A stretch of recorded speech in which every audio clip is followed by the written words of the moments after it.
Good morning, everyone. This is Sara, the WCASS president, and I currently serve as the Director of Student Services for DeForest Area School District. Welcome to the conference, our very first virtual conference for WCASS.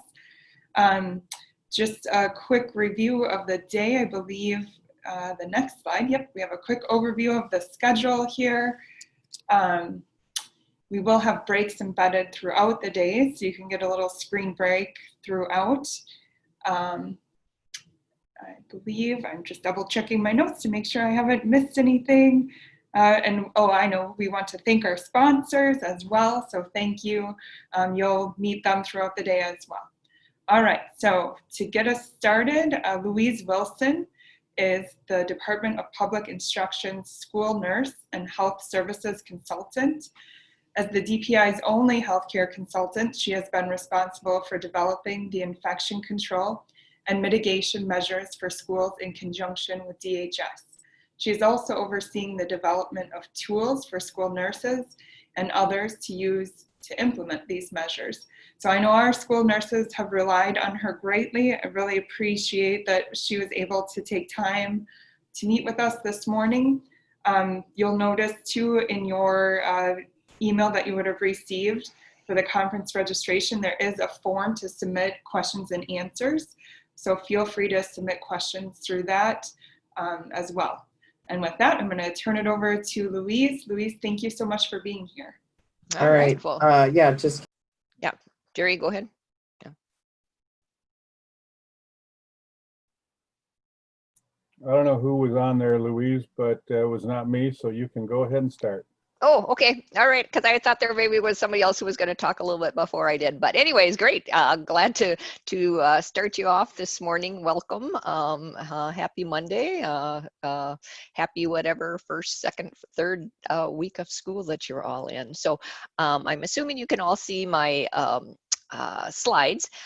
So what I'm going to do is just talk today about where we're at with COVID, just give you a little bit of an update, and then I anticipate that people will have questions, because that's usually what happens when I speak at things. People just have tons of questions. So I just wanted to share with you where we're at as far as activity level, and this is from the Department of Health Services website, the 9th of September data. And as you can see, all but, well, let's see, it looks like one county is considered having low transmission of, as last week, community transmission. A few counties were considered to have medium rates of transmission. And then generally throughout Wisconsin, we're seeing high levels of community transmission and spread of COVID-19 at this time. And of course, this changes, and I believe you're going to be getting a copy of these slides. So if you didn't know where to look for this, it's right there at that website. You can always track that information for yourself. And so I just wanted to spend a little bit of time talking about what we do and what we still don't know about COVID-19. We still don't really know exactly how COVID-19 affects children of all ages. Last week, some more studies came out, and it does appear now that COVID-19 is transmitted even more so by younger students. 2 weeks ago when I was talking to people, I was saying that the data was still looking at 10 to 19-year-old students, so our older students being able to spread COVID-19 a little bit more likely than our younger students. But last week a study came out that did indicate that younger students, so our early elementary students, may be at the same risk of transmitting COVID-19. And so then again, that just means that we are very likely to see transmission in the school setting as we head back in-person instruction. We also know that the more individuals a person interacts with, and the longer that interaction, the higher the risk of spread of COVID-19. So again, one of the reasons that we have the mitigation measures that we have been talking about and discussing throughout the whole summer. We do, again, still know that there are individuals that are particularly at risk for complications from COVID-19, and we are seeing a little bit better understanding of who those people might be. Again, particularly those that have underlying heart conditions, high blood pressure, still, looking at our older population as being more vulnerable. But as you know, there have been deaths in people of all ages, and including children. So still more to be known, but it is a disease that affects a lot of people, and that. And then, as had pointed out, community transmission is spreading and occurring throughout Wisconsin. And again, the what we still know about COVID-19, and basically what we really know about COVID-19 is that the basic mitigation measures of physical distancing, wearing face coverings, hand and cough hygiene, frequent cleaning of items so that we get the germs off our hands and that we don't put them into our mouths or into our eyes or into our nose is important. We know that isolating individuals or those who have been exposed are really effective and need to be done. And those really are the only measures that we have at this time.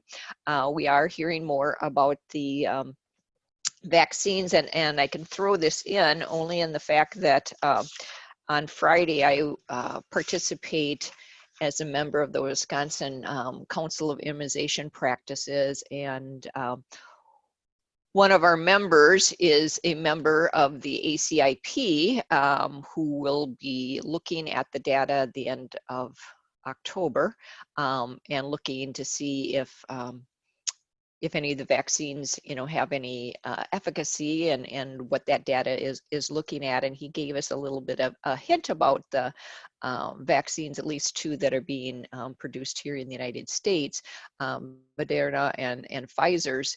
The interesting thing that I guess I hadn't really been paying attention to, but when we think about, is the vaccine going to help us this school year or not? I think what we need to know about those is that one, it takes 2 doses of the vaccine, so they would be 2 doses of a vaccine. And those of you that have experienced immunization clinics and things like that, where you need 2 different doses to create immunity, that presents a challenge in itself. So far, I guess the data is showing that the immunity lasts for about 90 days. So again, that I thought was very interesting. And as we talked, that would mean that you'd have to get a large number of people immunized pretty much at the same time to develop herd immunity. And also there are some interesting facts about the storage of these vaccines, and one of them is that one has to be kept at a temperature of minus 94 degrees Fahrenheit. So again, it's not something that people are going to be talking about and saying, oh, well, we'll be doing COVID-19 immunization clinics in the school setting. So just want to I guess put some reality there. I think that even if a vaccine is presented, we will be a long time off before we'll be seeing it used widely throughout the United States and in Wisconsin. We do know that there are outbreaks already occurring in schools, and I know a lot of schools have had cases.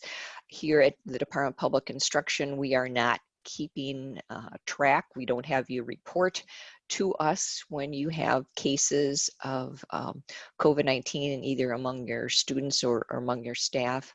I know that school districts throughout Wisconsin are handling that information differently. Public health departments are handling that information differently, and media is handling that information differently.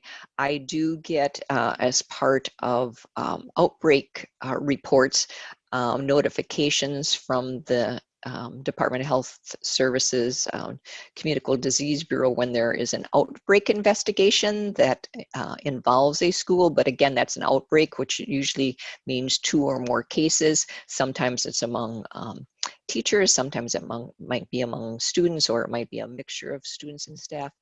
But we are not getting direct information every time that there's a school district that has a case, and we're not reporting that data here at the Department of Instruction, as you know. But again, just want to, the reality is that outbreaks are occurring. I participated in a webinar not too long ago with UW physicians and some infection disease experts, and they were really talking about COVID-19, affecting school districts, probably not only just this entire school year, but also maybe the following school year, and then had looked at COVID-19. It's kind of a sobering thought, but COVID-19 affecting our whole society for really in terms of 5 to 10 years is really how we need to think about. So, so again, that's kind of sobering, but as school districts plan, and as you're moving between, and determining, those of you that are in person or those that are virtual, when we go back into person, I just think it behooves you to think about what the reality is, what the spread is. Where I saw on the news this morning that the numbers from are up again. We're at a 14% positivity rate. So 14% of the people who get tested are positive for COVID-19. Again, that positivity rate can be based on a lot of different factors of who's being tested and who's not being tested. But it used to be about 8 to 10% is what we were running, and now we're up to 14%. You probably have all seen this DHS guidance that came out beginning of September, and just wanted to again give you that link for that. Through this slide in because the Department of Health Services has guidance regarding exclusion, how to do contact tracing in it. And again, the guidance from DHS was written to provide some information and recommendations to local public health departments on how they should deal with schools, not only in how you should work with the school as far as contact tracing. And there's kind of 3 levels where the public health department kind of does everything, where the school district does most of it, and then there's kind of a blended model where school districts, do the contact tracing and follow up amongst school staff and student members, and then the county public health department takes control if there's out of school exposures. So again, you need to determine what your public health department wants you to do and how they intend to work with you. And then I'm also finding that the exclusion criteria is varying, again, like everything else throughout Wisconsin, that some local public health departments are not using the guidance that DHS has set out. DHS would consider a close contact anyone who has spent 15 minutes with someone within 6 feet. And it does not matter if you're wearing a face covering, but I have heard reports that some counties are saying that if students are wearing face coverings, then you could be considered not a close contact. So again, that's not DHS's recommendation, but that might be what your local public health department is recommending. So again, would encourage you to make that determination. Whose guidance are you following when you're thinking about, which students need to go home and stay home and what the quarantine period is. So again, just wanted to alert you that there is, like everything else that's been so far, there's a lot of variety and not a lot of consistency. So this is the chart that is in the DHS document. It is a little confusing, a little more difficult to read. DHS has told me that they are working on a companion document to put out there so that school districts can read and follow their guidance a little bit easier. The one algorithm that I have in the DPI toolkit is really designed to help lay staff know when to send students home who are sick. It's not an exclusion criteria. It just basically says if you see these symptoms, these first symptoms, send them out, and nausea and vomiting and diarrhea is in that. Because we never want kids who are vomiting or have diarrhea in school. And then there's the DHS set of second criteria that you need 2 symptoms that might be symptomatic and suspicious of a COVID-19 infection, and you would also send those students home. But after that, it really just says you get them out of the building. It doesn't talk about how long they need to stay home, or do you also need to possibly send home their siblings or a parent who maybe might be considered a close contact. So that guidance is coming out. I'm hoping that by the end of the week, we would have that from DHS. Just a couple points I wanted to make about essential staff and exposure. So school staff, teachers, and administrators, if they're a close contact, must quarantine. And again, I'm saying must. This is, again, I'm using DHS because DPI is following DHS's guidelines. So DHS says that if school staff and administrators are a close contact, they must quarantine. School districts may allow exposed healthcare workers to continue to work as long as they're asymptomatic. So that's a decision that a school district could make, and you might make that decision based on the fact that you only have one school nurse, and if that school nurse gets exposed to a positive case, which could happen frequently and very easily, then that school nurse would not have to start quarantine if, and again, this is the third bullet, that a person was wearing full PPE. And so full PPE for an exposure for a healthcare worker would mean that you have a fluid-resistant surgical mask, not a cloth mask, a fluid-resistant surgical mask, and that you have some eye protection. So that could either be goggles or a face shield.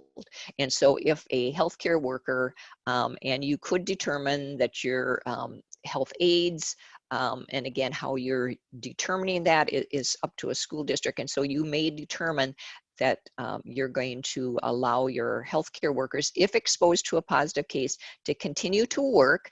They would need to monitor for symptoms. And obviously, as they develop symptoms of COVID-19, then they also need to start quarantine, but they don't need to do it before they develop symptoms. Again, that's a may. You don't have to. You could have your healthcare workers start quarantining right away. So I just want to point this out. So there's a face covering document that was sent out last week. DHS recreated this. This one is designed really for school administrators. They're still working on the revision of the one for parents. So I wanted to point that out to you. And they have created this statement, or this is how DHS stands on face covering exemptions.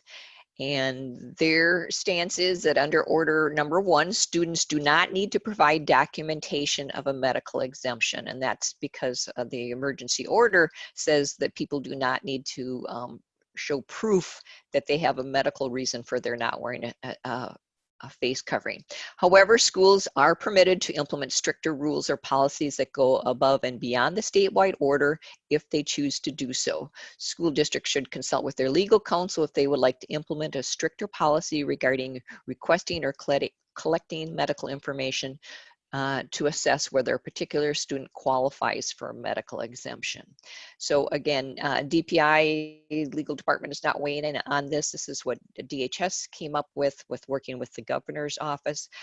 Our special education department is working on a statement to help clarify what that means for students who have disabilities and have IEPs. So again, hopefully that statement will be coming out yet this week, but just wanted to share that again, that school districts could, DHS feels have stricter policies, but you do not need to require that people prove that they have a medical exemption. For the current facial covering order. And again, that facial covering order goes until September 28th. I don't know, I have not really heard anything if that will be extended or not. wanted to also share with you, I don't know a lot of information about this, but the Department of Health and Human Services has said that they're going to be sending out to state health departments more masks, more face coverings, more cloth face coverings. They're supposedly going to also have not only adult size, but a smaller child-friendly size.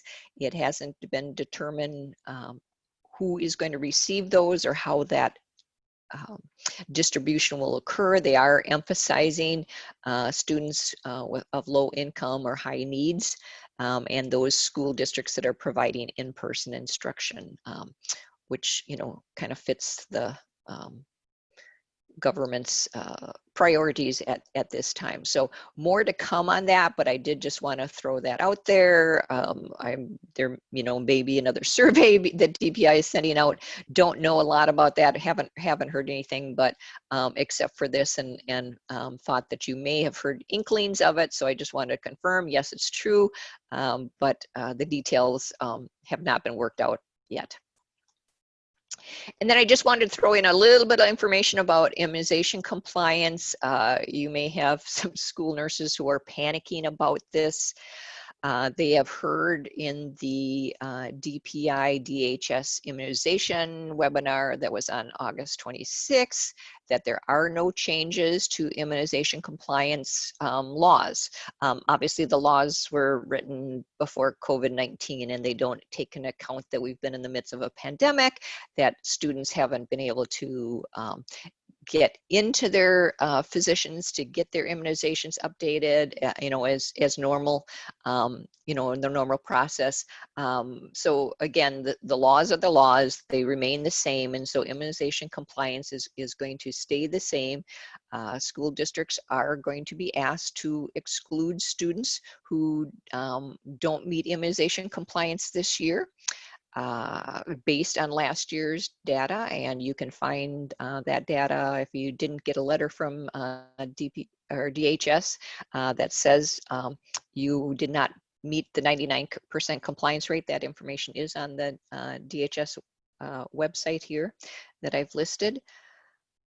Again, the expectation is that the school districts are going to do that. No one follows up on that, but wanted to share with that. And school districts are encouraged to, or do need to send in a public health report on the 40th day of school and do immunization compliance. The timelines are still the same, and the timeline is whenever you started school. So if you know, it doesn't matter if you're doing it in person or virtual, whatever you was determined your first day of school, that's, you know, that's when the timeline starts. So then the 40th day is when you would turn in the public health report, which is all online. And school districts that, even if students are all virtual, if we weren't in a pandemic, school students would be going to your brick and mortar building, you still need to track immunization compliance on those students, even though they're not setting foot in the building. And again, it is what it is. There are no changes in the law, so this is what we're recommending, and school nurses have heard that, and so they might be sharing that information with you. And then also just wanted to say that immunization clinics are going to be, or for flu is going to be really important this year. And I was just reading before I came onto this webinar, DHS has a little toolkit that they're developing for schools to promote influenza immunization clinics, and encouraging school districts to help with the media and marketing really of influenza vaccination this year. So you'll be hearing more about that. But again, planning for the clinic is just going to be a little bit different. Obviously, you need to look at social distancing, the extra personal protective equipment, and hand sanitation efforts, but would consider school districts or encourage school districts to consider hosting the same kind of clinics that you've had for your staff in the past. And so there's my contact information, and then I will stop my slides, and I guess we will have questions. People can either unmute yourself and ask the question to Louise, or you can put your question into the chat room. Hey, Louise, this is Kelly Capitz. How are you today? Good, good. Good. Hey, one question I have for you is you talked about how different health departments, county health departments are giving different guidance. So my question really is, if DHS puts out the guidance, shouldn't all county health departments be doing it the same way? Well, again, I can't give you any legal advice, and it would seem to me that that would be a pertinent thing. You know, that's why DHS puts it out there, so that school or the county health departments have that, and we could have some consistency. But I guess I can't speak on to why local public health departments would choose to do something different. You just need to really be aware that it is different, so that if you're looking at DPI documents, and I've been trying to emphasize this with school nurses, that if you're looking at the DPI documents and wondering why it doesn't match maybe what your public health department is, then you need to ask those questions, because DPI documents will always mirror DHS documents. You know, the algorithms, anything guidance I put out that says anything about face coverings, you know, exclusion. If I answer a question, it's going to be based on DHS guidance. So if it doesn't jive, but yeah, I really can't explain. I'm sorry why a county would choose to do something different. Louise, can you give any update as far as the possibility of a second surge and what plans might be in place, either at DPI or how schools should be planning for a potential second surge? Well, I think there might be a second surge. You know, we're kind of waiting to see here. It'll be, you know, another week or so to see what the effects of Labor Day weekend was on the community spread and cases. And then there's, you know, the fallout from that. One person infects another 3 people, who then affect another 3 people because of Labor Day. And now, you know, we're basically at the same time, we're starting to get groups of, you know, adults and children together for those people who are doing in-person instruction. And as we're finding out, yeah, you know, people originally were thinking, well, kids didn't spread it as much, but now we're finding out that yes, they do, and obviously they are, because we're having cases in schools, and you know, some of those that started earlier in some states having to even shut down schools, and it's not just high school and middle school, it's some elementary and day camps and things like that. So my advice is just to have those plans. You know, back in May and June when we put out our DPI guidance, we told people to, you know, be nimble and think about all, you know, having the different scenarios in place, so that if you do get a huge outbreak, and again, the DHS guidance gives you some, it doesn't, you know, have the metrics, and I know that really disappointed a lot of people, maybe even angered a few people, but there weren't any like metrics and said, okay, at this number you shut down, but it just gave you, you know, some ideas to think about. You know, if you don't have enough, if too many students are gone and it doesn't really, you know, pay to have in-person instruction, then maybe you should go virtual. If you don't have enough staff, obviously, to teach, then you might need to go virtual. So there's those type of things. I think you just need to know that that's a real possibility. And again, you know, there might be certain pockets of the state where that's not going to happen because you don't, you know, you don't have large populations, and maybe you know, your tourist season is done with, but then there's going to be other counties that tourist season is just going to be giving. And so we're going to be, you know, sending people up from Chicago up to do snowmobiling and doing different things. So I just need to realize that it's going to be a year-long thing. And I shared, you know, that data or that information about the vaccine, because I think it's important to realize, and again, you know, I'm not going to get into the political when it's going to come out, but when it comes out, and again, part of the discussion at that meeting was, you know, they're first obviously going to prioritize people And so teachers are not going to be, in that first round of people. And you also need to realize that these vaccines are for adults. So that, there isn't even a vaccine being worked on, as far as I know, for children yet. So it's going to be for adults. There are going to be different pockets that are going to, be prioritized. It's going to take a long time for the logistics, no matter what, to get people vaccinated. So again, throughout the whole school year, there's the possibility that you're going to have large groups of people who are susceptible to COVID-19. Again, data is not clear. It looks like you can get reinfected. It looks like the vaccine itself may only give you immunity for a short period of time. So you just need to be prepared for that. Yeah, I guess that's my best advice, is just to realize, and again, we are concerned, and you've heard this over and over again, about what's going to happen when flu season hits, because the symptoms are, pretty, except for the loss of taste and smell. That's the only one that's really COVID specific. They're the same symptoms. So you're going to have to send people who have influenza home, who might recover, not get as sick. I can say that it's been a good flu season, if you can say that, for the Southern Hemisphere so far. But we don't know if that'll be the same here in the United States. So just be prepared to need to have to go virtual if you have large number of people sick, and then really encourage people to get immunized against influenza, so that you don't have to try to guess as much which disease they have. And the fact is that you can get both at the same time, and we have no idea what that does to a person's body.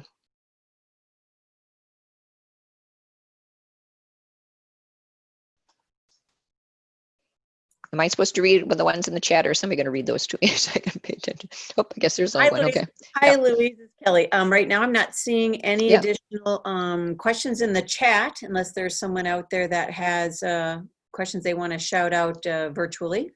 And I don't know if anybody submitted some ahead of time or not, but. The questions that were submitted prior were for Susan and for Julia tomorrow. Good. All right. All right.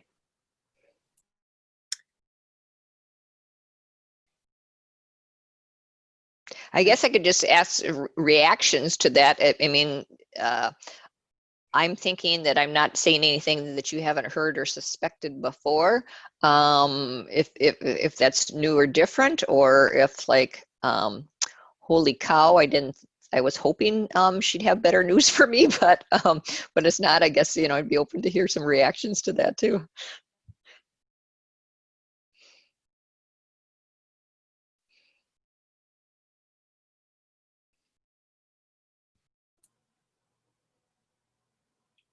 On a positive note, Louise, I guess that if there's no reaction, that would mean that everybody has heard this, or they are prepared for the information that you've shared.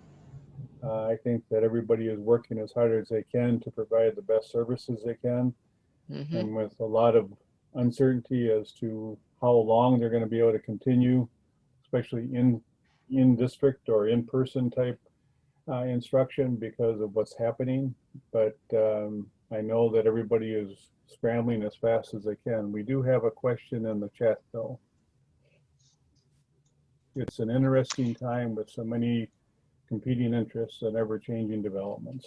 Yeah.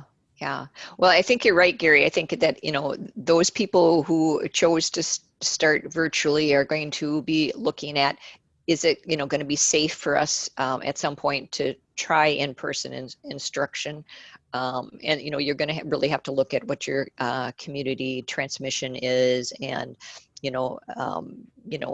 what your staffing is at that point, and obviously what your community is feeling as far as safety issues. And maybe you bought yourself some time to, get more hand sanitizing stations and getting more of the personal protective equipment you need. So you'll have to be looking at that. Those people that, are doing in person, again, my message is just to, don't I think a lot of people are doing in person, and some families have chosen to do virtual. So you probably already have that system going. So yeah, just continue that, because the reality is that a lot of school districts at some point are going to have to do more virtual. Either we have some students dropping into it, staff dropping into it, or yeah, it might just not be practical to do in person for a while. Louise, another question that I would have is, I know that at least one district has made some modifications in their air handling systems in their buildings because of the concern of the current systems that exist in most schools. It actually may be a way of spreading the virus as well, because of just the way the air handling is at the back of the room. And if any spray is occurring, or whatever they call it, it's kind aerosolization, of yeah. over the children. Yeah, and so just recently, maybe a week and a half ago, we had put some more information on the School Health Services COVID webpage. There's several different buckets, and there was some more information that DSPS was able to provide us some updated guidance on HVAC systems, and that there's also a discussion, and I don't know if DPI sent this out yet, but we'll have some down there. For whatever reason, I guess people are trying to remind people about Legionnaire's disease, and I think it's a little late. You've already got people in the building and you either flushed your systems or not, but that's just another concern. So by the end of today, I'll have some more information too on the website. It'll be under the school workplace information about Legionnaire's disease. That you might, as a superintendent or whatever, might just ask your maintenance person, did we do this or did we not? And my guess is that they flushed the water systems and took care of that, but there'll be a little bit of information on Legionnaire's disease too. Louise, we are getting a couple of questions. Okay. One, Michelle is wondering how much information is appropriate to collect from families as they call in with 6 students suspected of COVID? Well, I think that what you could ask them is basically the symptoms that we're asking. One, you should ask them, are they calling in because the student has either been a close contact of someone who has tested positive, or has the student themselves or a family member had obviously a positive case. That is permissible, again, because we're in a public health situation. And then you could ask them basically the same symptoms. Do you have any reasons to suspect that your child is staying home because it's for COVID-like symptoms? Or are they staying home for other reasons? Because I think you need to know that they're staying home because they, I don't know, needed to babysit, or because we're going to, there aren't very many funerals and things like that, but that there's some other reasons. So you can ask those questions. And again, I think most school districts are probably doing some kind of screening by just asking parents to, testify that they're not sending a student with COVID-like symptoms or any illness really to school. So it's appropriate to ask those same questions. We have another question that goes back to the differences in counties. And so one of our members is wondering, there's a lot of conflicting information regarding negative test. One document says that if a student is negative, they can return when they're symptom free. And another form says that even if they get a negative test, they must be out for 10 days. And she's just wondering if there's any clarification on that. Well, again, DHS guidance would say that even if you've been exposed to someone who tested positive and you have a negative test, they would say you would still need to do the self-quarantine for the number of days, since you were exposed to that person. The reason being is that negative test says that you didn't have enough viral load that particular day or at that particular time the test was taken. It doesn't mean that that you won't develop symptoms tomorrow. So if you had a COVID test tomorrow, it might be different. So that's why DHS would say in their guidance that a negative test does not release you if you have been exposed to someone who did test positive for COVID-19 because they really consider that you know, at really high risk. And DHS again, you know, is kind of a conservative approach, and they're looking at it from the fact that we want to try to make sure that schools don't become sites of outbreaks and sites of massive community spread. But we also know that school districts are filled with individuals, children who are more likely to be asymptomatic also. And so we need to kind of err on the side of caution and keep those students who we think might be running around kind of asymptomatic, but are spreading the disease. One of our, a few of our other members are wondering about staff traveling between buildings, especially private schools, since they might have a different operation plan in place, for instance, no masks or et cetera. So what advice or your thoughts on traveling between schools or districts? Yeah, so our guidance, you know, from the beginning was that we really recommend that that you try to limit even the staff. Of course, we've already told you know, limit the students, keep them in a cohort, and then, you know, move the teachers in. There's a way to move the teacher in either physically or virtually, and that might be. And I know that some school districts have been very creative, so they're FIA teachers, instead of obviously going to every nice little cohorted classroom that you've done and then spreading the disease or being exposed, they attend virtually, and so that might be a possibility. And so yes, if a person, as you know, they're alluding to that question, if a person is, you know, moving around to different buildings, they're going to be exposed to all those different people. So one, they should be keeping track of that, because if there's a positive case at that private school, you know, they will be a potential close contact. Yeah, and it, you know, if you're around people who are not wearing face coverings and are not social distancing, which some schools may or may not be doing, it places you at a greater risk of obviously not only getting exposed to COVID-19 because you're, you know, mixing with a lot of different people, but the chances are that if you're exposed, you'll come down with it, basically. Yeah. So limit it if there's a way to do that, would be my advice. And we have, in interest of time, I've got one more question from the field, and it asks, in regards to healthcare professionals in school districts, could you clarify who you would consider those people to be? For instance, we have a school nurse in a district, and they might be stating that occupational and physical therapists should be fully gowned and gloved and wearing a shield. What are your thoughts on that? Okay.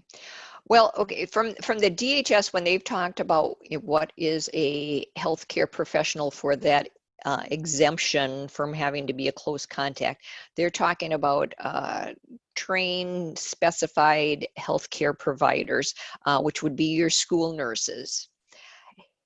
If you have health aides that's their job, is to manage the health room, and that's basically all they do, and you've trained them well, and you've trained them really how to use PPE, and there's somebody supervising them, which I would say a registered nurse is supervising them, so that they're able to verify that they know how to put on PPE, then they could be one of those healthcare providers.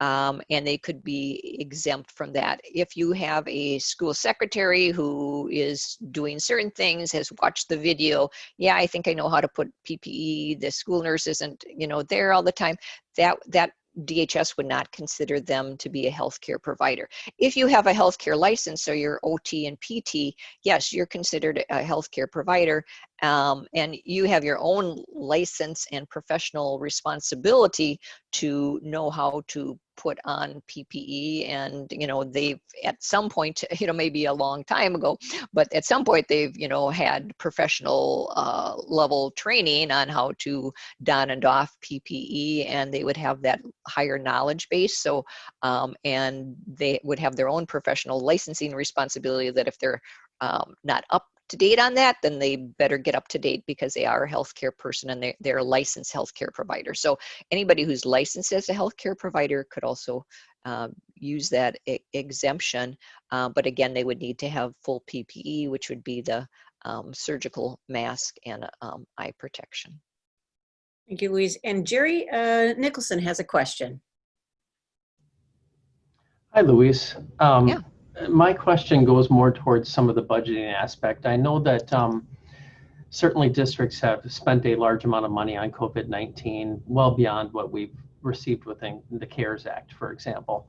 I'm curious about if we're adding health aides or nursing time, especially with having to do a lot of our own contact tracing in counties where, frankly, the county's health department is really stuck responding to the flow or the increase of the outbreak.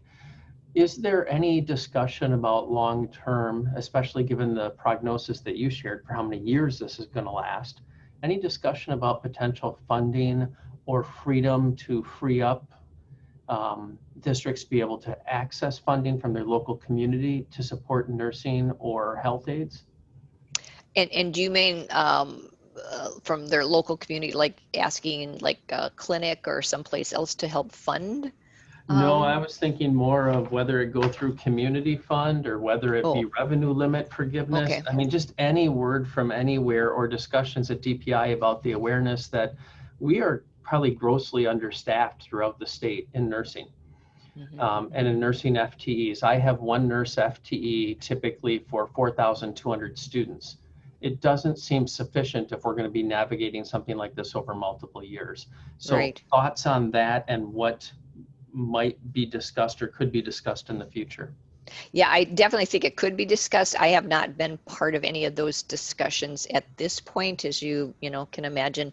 We're kind of taking pieces by pieces, and I haven't met with any of the financial people to bring that up. I know that the Wisconsin Association of School Nurses was working to try to get some possible legislative relief and looking at that schools and that there should be something in the budget to provide money for schools to hire and pay for school nurses. But we haven't had those conversations yet, Jerry, at DPI, but certainly, take that under advisement, and really will be, me, I'm a big advocate for school nursing services. So as we have those conversations and what's next and where do we need to push and ask people for money, yep, I will make sure that that's on our list. Thank you. To me, it connects so much to that, like we did with mental health. We had to convey all of us the same message and the same need. This need is going to exist for multiple years based on what you've shared. And I think if we can all voice the same message, we have more of a likelihood of seeing something happen. And thanks. And we have time for one last question before our time is up. And this comes out of Shawno. And the question is, can you expand on what we know about reinfection as more staff are returning from quarantine after receiving positive results during contact tracing, if those staff are considered close contacts? And do they need to quarantine again as well? Well, the DHS guidance did not address that, but I am told that they will in their next version. So it's not there now, but it is my understanding that they are looking at kind of the CDC guidance that would say that if you are reinfected within 3 months, it's not considered a reinfection, but beyond the 3 months period of time, it could be. So if you were excluded and did your quarantine and then get exposed, 2.5 months later, you could be considered immune, and no, you wouldn't have to go through the quarantine. That's not written in their guidance yet, but that's my understanding that they're moving towards that. The science, we really have only had people, infected for about, 7 months, 8 months. So we really don't know what the science is as far as the immunity. And again, what they're finding out with some of the vaccine trials is that the immunity is only lasting about a month and a half. So don't know where the science is on that yet, but hopefully DHS will have some more clear guidance about at least 3 months later, you wouldn't have to be excluded again.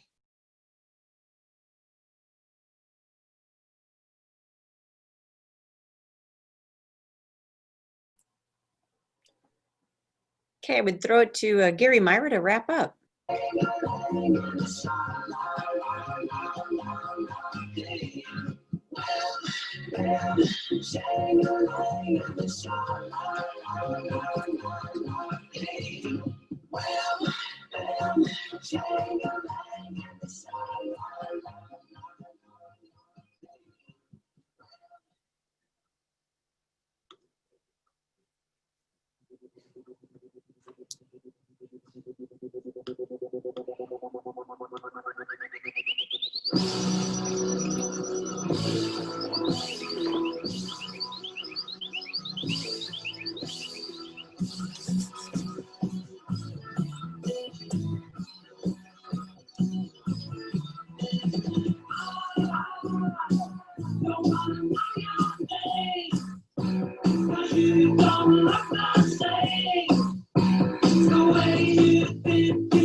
Good morning, everyone. This is Jerry Nicholson, your WCASS past president. I get the privilege of introducing your next speaker. Sara is in her 10th year. She currently serves in the role of your WCASS president. And while she hates writing about herself or talking about herself, she does enjoy writing for others. Sara has been published in the Journal of the American Academy of Special Education Professionals, the International Journal of Special Education, and the Journal of Psychoeducational Assessment. And she's both blogged and presented for Rethink Ed. She received her doctorate in educational leadership from Edgewood College in 2017. And somehow in her free time, she still manages to work as an adjunct professor for Lakeland College's Master Counseling Program. You know, Sara served on the WCASS board for a long time in my experience with the board. and she served in multiple capacities before stepping into her current role as president. Throughout that time, I must say that Sara has brought her leadership influence and her voice to our work. She has had a significant impact on our strategic planning process, our vision, and our increased focus on equity and student outcomes. It is my pleasure and privilege to introduce your WCASS president, Sara Totten.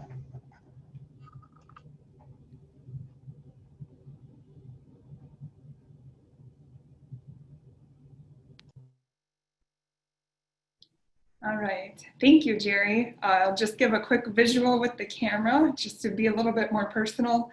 And then I'm gonna turn it off just to get through or go through the slides to increase our technology access and ensure there aren't any glitches along the way. So I'll give Diane just a few moments to get our slides up and then we will get started. So welcome again. I guess I want to start by clarifying that I'm not here as a keynote, but rather to facilitate discussion. So during our time together, you'll have time to connect with each other, consider all the changes going on and their impact, look at how intersectionality influences the ways in which we are impacted, and have some collaboration time with each other and other districts on current and future planning in the time of COVID. So I wanted to start with the connection quote by Brené Brown. So connection, the energy that exists between people when they feel seen, heard, and valued, when they can give and receive without judgment, and when they derive sustenance and strength from the relationship. So I wanted to provide that as a foundation for our time together. So often in our positions, particularly right now, we are in constant go mode. So my hope for our time together this morning is that you have time to pause, to see and be seen, to hear and be heard, to value and be valued. All right, so if you would, we'll get started by just using the chat to share out what did you want to be when you grew up, when you were a child? So what did you want to be when you were a child as you think about growing up? So if we use the chat feature, and I'll read some of those. So a teacher, that's same for me. I wanted to be a teacher. A rock star, excellent. Pediatrician, awesome. A writer, an actress, an astronaut, musician, another teacher, an office worker, a famous singer or a teacher. Principal, always wanted to be a teacher, a teacher, a teacher, a teacher. Doctor, a cowgirl, oh, that's super interesting. A teacher or a nurse, a botanist, awesome. A nurse or a teacher, a mom, a psychologist, kindergarten teacher, more teachers, lots of teachers, or a nurse, a doctor, a newscaster, oh, that's interesting too, a police officer, an author, architect, elevator operator, zoologist, then psychologist, awesome, farmer, astronaut. Great, well, thank you. I also thought I wanted to be a teacher when I was little. Then started majoring as a social worker, then switched to psychology, then ended up going to be a school psychologist and now director. My sister, interestingly, is a nurse. So there's something about those helping professions, I think. So thank you for sharing in the chat. Really appreciate the willingness to share. All right, then just a quick note, we will go into some small group breakout sessions throughout our time together. And I'll highlight this again before we go, but just so that you be cognizant of each other, making sure everyone in your group has an equal time to share, and mute yourself when you're not speaking. Oh, I know, the other thing I wanted to mention is when you do go into those small breakout groups, that's a great opportunity to share with your cameras on. So again, just offering that personal connection with each other. All right, so again, you already heard about me. A few other folks that you might find in a breakout group are Erica, Tracy, Lisa, Caroline, Elle, and or Sue. So if you find one of these folks in your breakouts, later in the session, we'll have some note-taking opportunities. So any of these folks will be willing to help with those notes. If not, feel free to hop in those notes yourselves. And I'll go over that more when we get to that point as well. All right, the next thing I'm going to do is just show a brief clip of a video.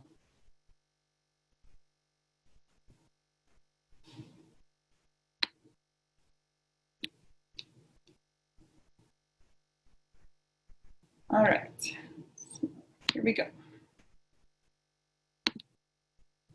Hey! Whoop, I guess we get a see an ad first, sorry about that.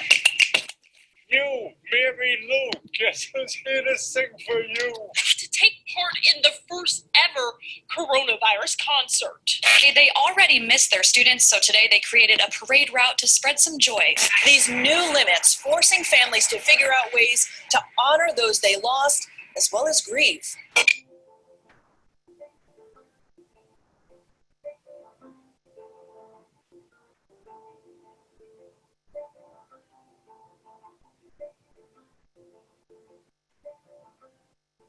I said, I'm here to serenade Mary Lou.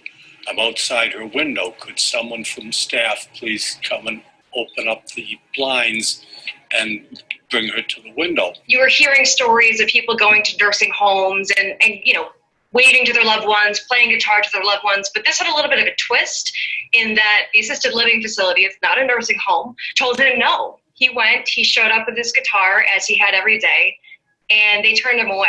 And that's when this gentleman who's 80 years young called our station.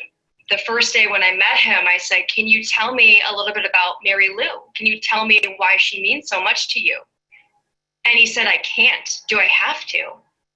I can't do it. She means the world to you, I can tell. I was just heartbroken listening to this 80-year-old man who lived alone. His longtime girlfriend had been in this assisted living facility for 5 years. So these daily visits, and he did ride his bike every single day to go see her, meant and mean the world to him. This is to Mary Lou. Oh, well, hello, Mary Lou. Goodbye, heart, sweet Mary Lou. I'm so in love with you. Goodbye, Mary Lou, and good night. I think his hopes for reaching out to his local station is that we'd put a little bit of pressure on this particular assisted living facility, and we did. And miraculously, the next day, he was allowed to go and sing to his longtime girlfriend. Oh, look. Another photographer friend of mine, Bobby Souza, shot that himself, and I was tasked with putting it together as soon as I got in, and I just wept when I saw it. I just wept. And I was like, how am I going to do this justice? I mean, I don't need to say anything. We can just let this roll. May we all be so lucky to have someone love us that much. You are my sunshine, my only sunshine. You make me happy when skies are gray like today. You'll never know, dear, how much I love you. A round of applause. Yes. Hey. Will you join in our...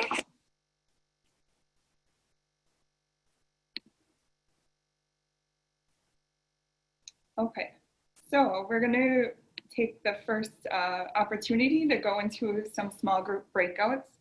As you reflect on the video that you just saw, just take a moment to connect with each other and share how are you finding ways to stay connected, and then who have you found to be your greatest support through all of your experiences during COVID. So we'll take about 6 to 7 minutes. You'll have about 5 people in your group. So again, just make sure everybody has an opportunity to share.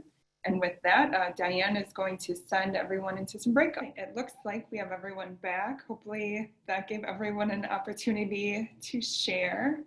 Hopefully that was enough time. All right, so moving on. Perhaps you've seen this visual before of the comfort zone. So I kind of like to think of the grocery store as an example. So for myself, going to the grocery store pre-COVID was pretty comfortable typically. I knew what to expect. On the weekends, it would likely be busy. Sometimes people might bump into me, but that really wasn't a big deal. And then once COVID hit in March, it moved to that fear zone. So it became, do I order my groceries? Do I pick them up? Do I wear a mask when I go to the store? Will other people be wearing a mask? I did get bumped after March in the grocery store, and that was, I remember thinking, where's your 6-foot distancing that you ran into me? But so as we think about how things have changed post-COVID, we kind of entered into that learning zone then. So again, back to that grocery store analogy, once we got to the learning zone, I remember seeing people washing their groceries on photos on social media and thinking, do I really need to wash my groceries if it's not fresh, fresh food, for example. So as we learned, got to that learning zone, we learned, nope, we actually don't need to be washing our canned products that we purchase at the grocery store, but rather just make sure we're washing our hands, wearing a mask, sanitizing, etc. So now I would put myself in the growth zone as it relates to going to the grocery store, where I know what to do, I know basically what to expect, but it's still not necessarily comfortable. It's still odd to see people in masks, for example, or hearing someone sneeze or cough and wondering, is it a cold, is it COVID? So as you think about yourselves and what zone you're finding yourself in as it relates to our return to school and your profession right now, and you can do this either personally or professionally, add to the chat, where are you finding yourself as you look at this image of comfort to fear to learning to growth zones? So go ahead and use the chat and type either personally or professionally, where are you finding yourself?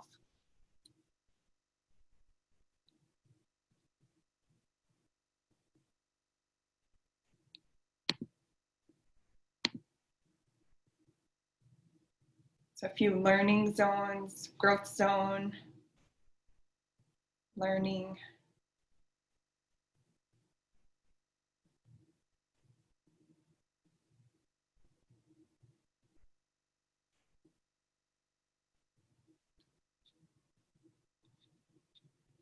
So it looks like a lot of learning and growth zones for sure. Moving toward growth, yeah.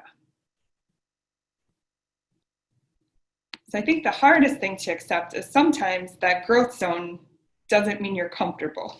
So I use this image that comfort, it's all a matter of perspective. So if you know me, I'm not a fan of cats at all. However, I thought the image was a nice image of, that looks uncomfortable, but clearly it's comfortable for the cat sleeping in that position. So just that kind of reminder for all of us that none of this probably feels comfortable, but that means we are progressing through those learning and growth zones. So I found this quote a while back, and when I find that I'm personally stressed or the plan I'd started is suddenly now changing, whatever might be going on as far as rates, or in Dane County, we have our Dane County Health that had kind of been overseeing who could return and when. Now you probably saw the Supreme Court ruling that they don't have the authority to do that. So kind of been living in constant flux and not a lot of predictability all the time. So I use this quote just to remind myself that everything going on is an opportunity to either change or improve. And so I think if anything, what our COVID pandemic, what the racial pandemics have brought to light are the inequities that have always been there. And they're really just surfacing even more right now. And we'll speak to that more in a little while. All right. So as you think about for yourself, what's been most difficult about the changes you have encountered over the last 6 months? And then what changes have you appreciated over the last 6 months?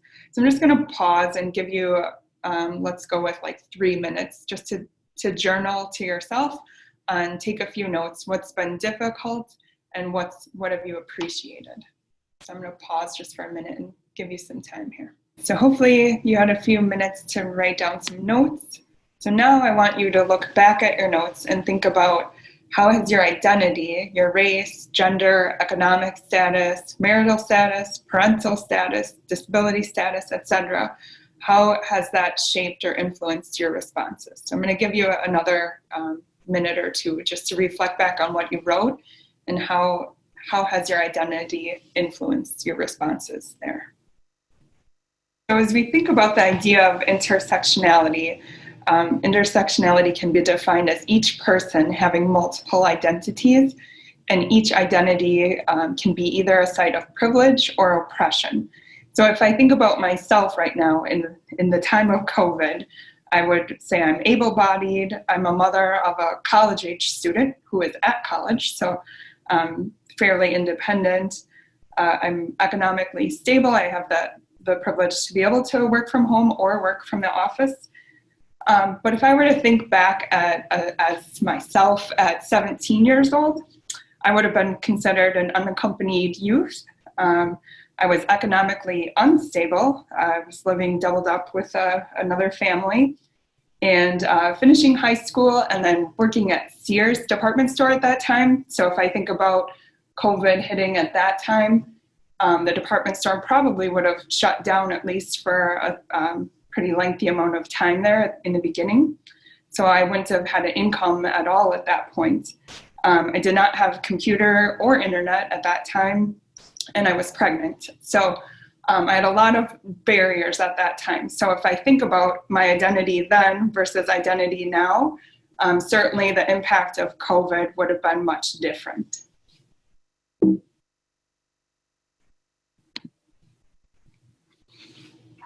So as we think about both our own identities and the identities of our students and our families and everything that is currently going on in the world, we are definitely all impacted differently. So with COVID, the impact might be different based on our access to healthcare, underlying health conditions, our own mental health and how that's impacted with stay at home. I spoke with a child psychiatrist not too long ago about a student in our district, and she was speaking generally that the increase in suicidality among elementary age students had increased significantly. So it was like nothing she's seen, she said. Then when I think about the racial pandemic that's going on, I think about what it might be to be one of our Black students or our Black families. And the image on the right just struck me. So not only is this little boy, preparing for a pandemic with the mask on, but also having to advocate for his life based on the color of his skin. So as I think about the impact for our Black families, certainly that adds another layer when we think about intersectionality. I also think about our students with disabilities who are trying to access virtual learning, who may or may not have different supports available to them at home. I think about our students with limited food resources. We just got an email from a family the other day asking about our food delivery and what resources might be available in the community before the next delivery, because she had no income, no access to food at the moment. And so again, just the various barriers that everybody may be facing during this time is something to consider as we think about impact.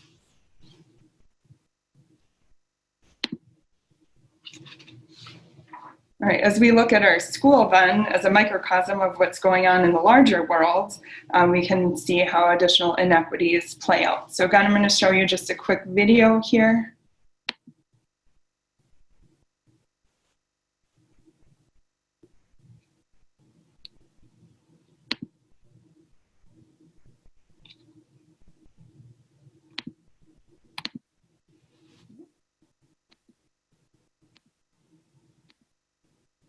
Well, maybe if I can get sound, hold on.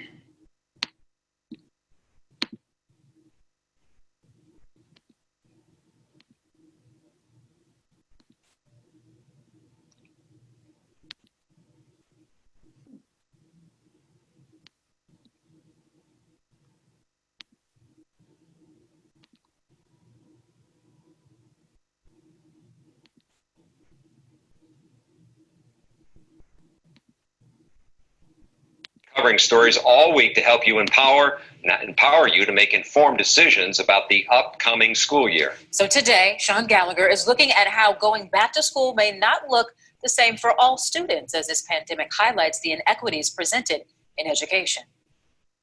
Although summer is nearly over, administrators with Milwaukee Public Schools haven't had a break. They've been working throughout the summer to make sure their students don't fall any further behind. I'm actually excited about it. Antoine Edwards is going into the 8th grade. He can't wait to go back to school, but he's hoping it doesn't look like the end of last year. I couldn't really do no work because my Chromebook was down, but I did some work on my siblings' computers. Antoine's mother passed away in March, so he and his 4 siblings stay with his grandmother, where they struggled to have reliable internet and devices for everyone. It was chaos because a lot of things we had to get used to and get ourselves prepared for. 40 minutes north at Random Lake Schools, it's a different story. Pretty much was a light switch. Superintendent Michael Trimberger says they had everything they needed to go virtual, so they didn't miss a beat in the spring. Over 90% virtual attendance and close to 20,000 documents submitted. But Trimberger's the first to admit his school is 1/100th the size of MPS, and he knows the inequities that exist make it easier for his school. I think the bigger districts are big ocean liners, and it's hard to turn an ocean liner. There's just so many things to change direction. We're a speedboat, and if we have everybody on our boats headed in the same direction and everybody kind of rowing the same way, we can turn a little bit quicker. When comparing how much each school spends per child, MPS actually outspends Random Lake by about $500 per year. But systemic issues show the heart of the issue. Random Lake's median household income is 64% higher, and the poverty rate in Milwaukee is 3.5 times higher. That's something that keeps me up at night as well. How do we meet the needs of our families and our students? MPS Superintendent Keith Posley says roughly 20,000 students don't have reliable internet in the district. To put that in perspective, Random Lake helped 31 kids get internet. But at the start of this year, every single MPS student will have a device and internet access, thanks to the MPS Foundation. It's a daily necessity. It's no different than the water utility, no different than gas, no different than heat and air.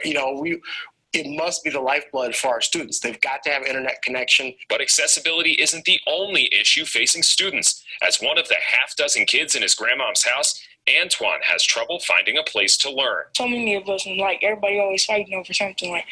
It don't even matter. They'll fight over something that's so little. He was there, he'd be more focused and more tuned in on the school because he's used to going there. But Superintendent Posley says Milwaukee Public Schools will have options for families to get face-to-face learning with hotlines, learning labs, and other locations throughout the city. I will be the first to say that face-to-face instruction is paramount. You just can't replace face-to-face instruction. But also, we are working to make sure that there's no learning gaps and to bridge those gaps and finding all other avenues to do just that. Welcome Week starts Monday, where the district will be handing out Wi-Fi hotspots, devices, textbooks, and more. For more information on how to get involved, you can head to tmj4.com/rebound and click on the Keeping You Safe tab. In Milwaukee, Sean Gallagher, TMJ4 News.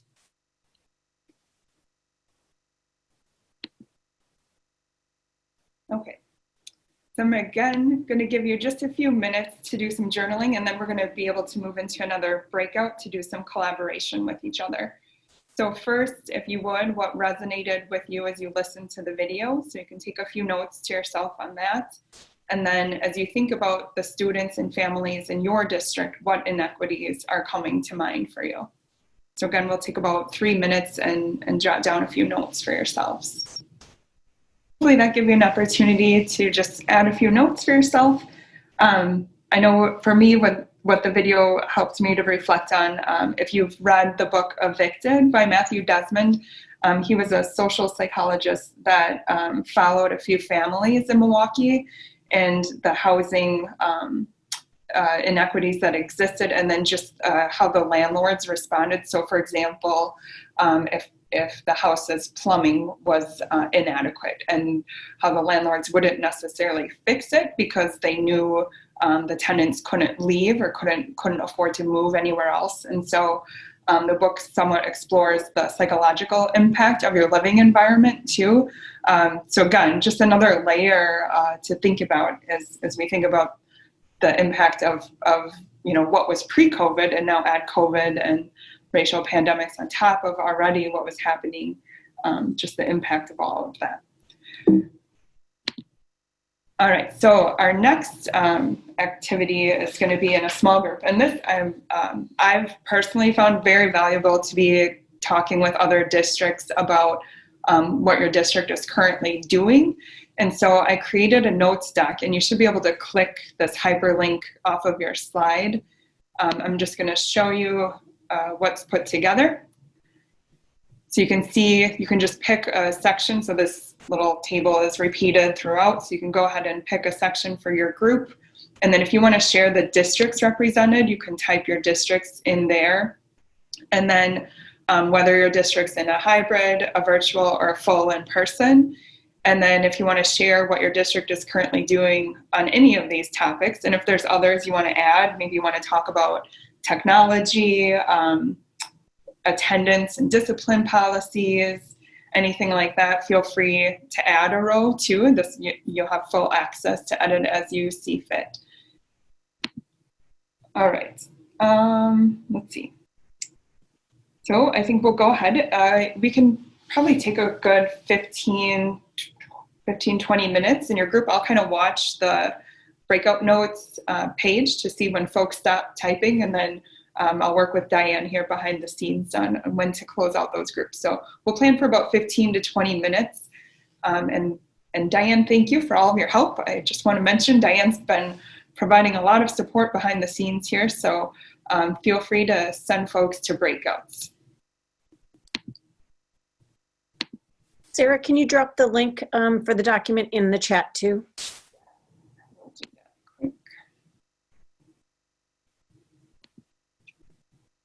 Thanks a bunch. No problem.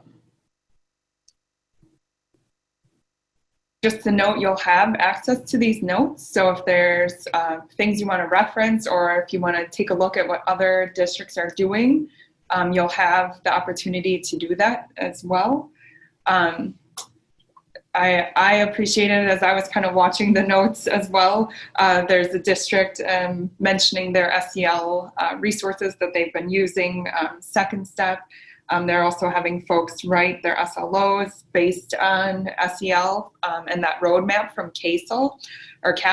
So if you haven't seen that CASEL roadmap, that's something worth Googling and getting the link to. They did a really nice job laying out what SEL could look like with an equity lens. So we've been using that as well. One thing you probably did notice, though, if, as you were talking in your groups, still there are some inequities that exist. So Wi-Fi was one I saw in the notes that came up for us as well. We've been providing portable Wi-Fi, but that doesn't always fix the problem. So now that we're back in the larger group, you can either use the chat, or if you want to speak, reflecting on your current district plans, who are the students that will succeed and who will face barriers and why. So again, feel free to chat verbally, or if you want to use the chat, that's fine too. Also, just while you were working, I noticed Abby had put a comment into the chat too, and just want to say I appreciate your sharing about your own experiences too. It is definitely difficult being a single parent and trying to work and do online school for our own kids. So thank you for sharing that. So again, as you're coming back into the large group space, feel free to either chat or verbally share, looking at your district plans, who are the students that will succeed in your current model and who will face barriers.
All right.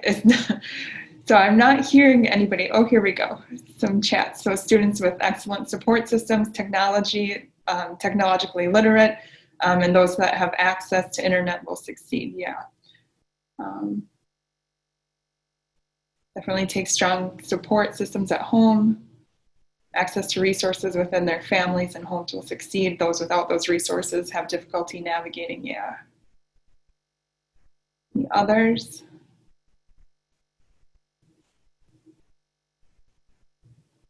Families with lower education levels having barriers and less understanding of getting past barriers. Yeah. The other thing I've heard are families who have grandparents helping and difficulty accessing the technology. Those who have an older sibling who's the primary caretaker, yes, that adds another barrier. Rural internet is a major barrier.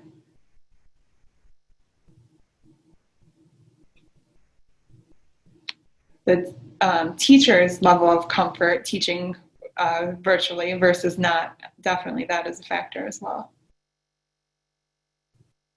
Families who have working parents, those students will face barriers. Parents who don't speak English or families that don't speak English.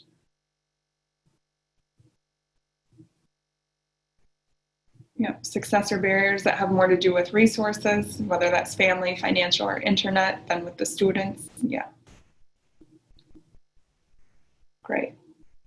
All right, well, thank you. I think at this point, we'll take a quick little break. If we want to take about 5 minutes, and right, welcome back. We're at 11:15, so we're going to move on. And the next little bit is from an article that appeared in the New York Times. The writer interviewed some of the students, and this was March 26th, so not too long after Stay at Home had come out. And so some of the students and their quotes include, "The coronavirus affected me because now having to do school virtually is kind of hard because I don't have much of a good Wi-Fi, and it's nerve-wracking to know about what we're going to do about tests and the tests that we have to take in order to pass, because I do care about graduating and going to the next grade in order to keep going to finally graduate school and get my diploma. I just hope this virus doesn't affect anything else besides school." And then another, but in that sense, it also feels a lot calmer not being around people constantly, having anxiety and autism. The people in classrooms are insane. It didn't affect my life negatively by much, but it really makes me think if the school system were like this in the near future, I think it would be much more sustainable in many ways. Interestingly, there was another article that came out around this time that talked about Black students' experience also, and then the number of microaggressions that they experienced on a daily basis had significantly decreased being in a virtual setting versus in schools where you're in the hallways, in classrooms, etc. A couple other comments. Because my mom has a weak immune system, I've been quarantined since the moment my school closed. So social distancing has been a little more than 6 feet for me. However, my friends did make me a care package filled with my favorite candy and a puzzle, which my family completed in a week. My mom is a substitute teacher, and she is out of work for the rest of the school year with no pay. I myself am missing my closest friends a lot right now, and I feel lonely often. And then everything that I was looking forward to just came to a halt, and nothing is going to be postponed, just canceled. And so again, the variety of experiences our students are facing very vastly, and also the losses. So if you think about the kids that didn't get to experience graduation or prom or any of those sort of what we generally consider high school milestones, there's loss there too, in addition to more serious, such as illness and things like that. So if you've done student surveys yourself in your districts, or maybe you did focus groups with some of your kids to get feedback, maybe reflect on what your students may have shared at this moment, and then take a moment to think about what would you have needed as a student yourself. So if you think back to when you were a student, what would you have needed at this moment?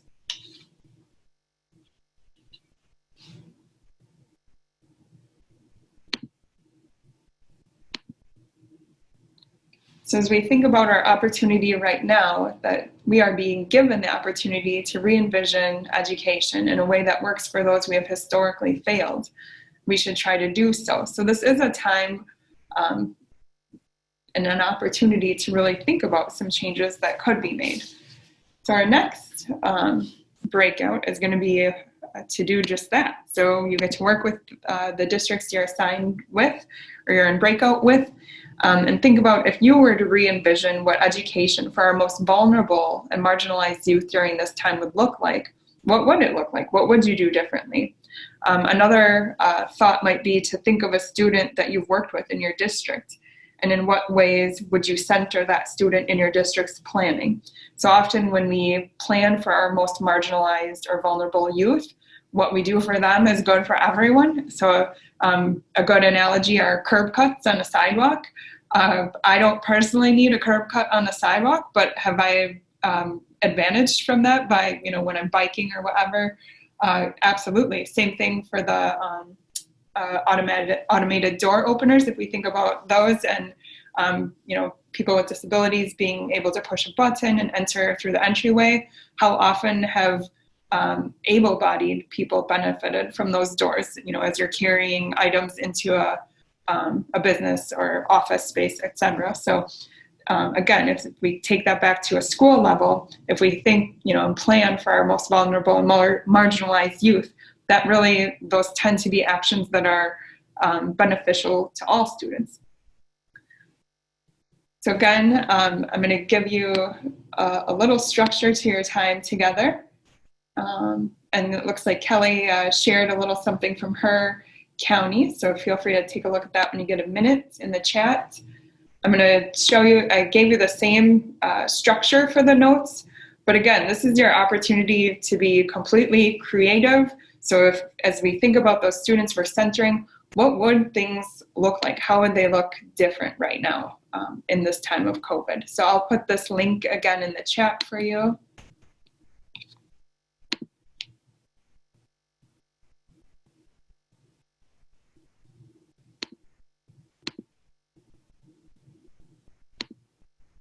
And looks like folks are back in our main area here.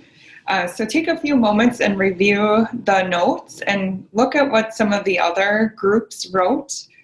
And then as you are coming back, feel free to share out either verbally or through the chat. What new possibilities did you either discuss in your group or as you look through the notes, discover?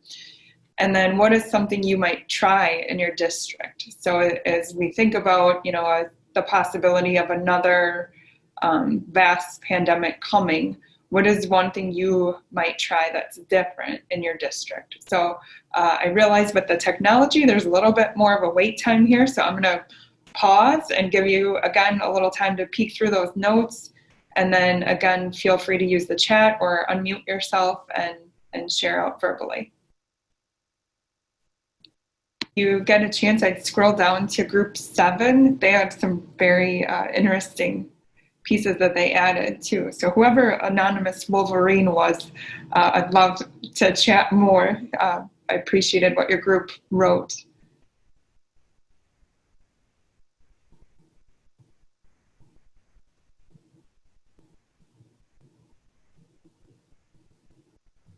So again, I'll give you time to keep thinking about those prompts and sharing out. I know, again, just kind of reflecting on, oh, here we go. The recorder, yes. So some of the, I don't know, does group 7, do you want to maybe share some of the things that you wrote?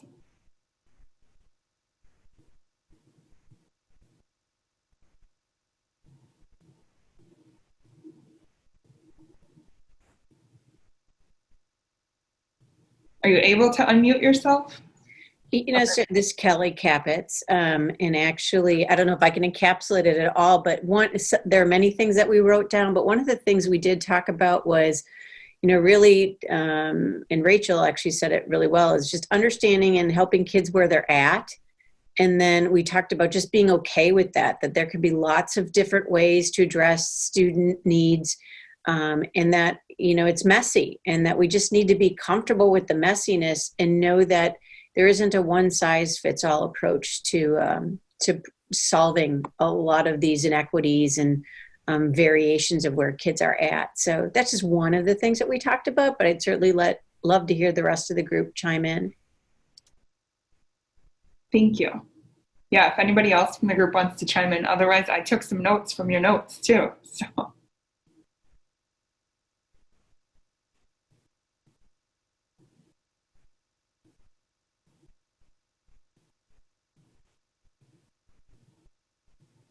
Everyone's shy this afternoon. Okay, so a couple of things that I had jotted down from the notes were comprehensive family supports for both students and caregivers.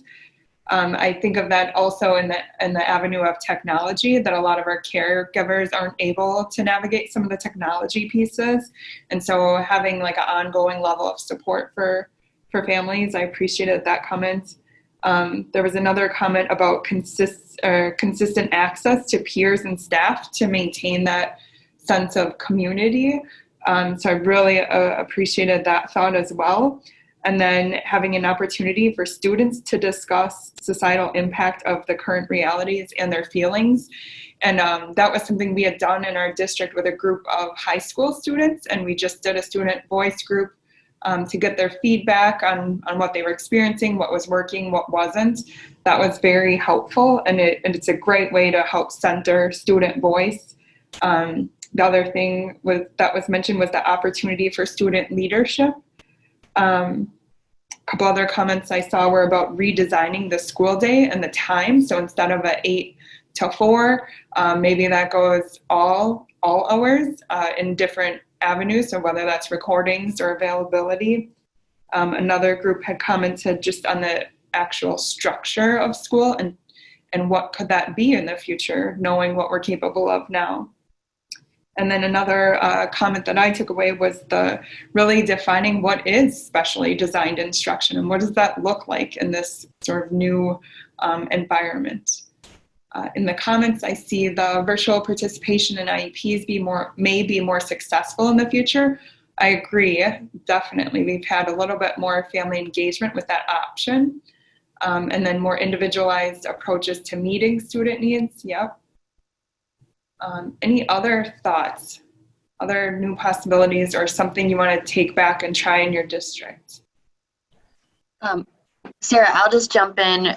Rachel and my group from Sheboygan had talked about how she's had all of her special education staff do the I-10 and that they used the language where they talked about every situation if it happens, like, you know, fully in person, this is what special education services are going to look like.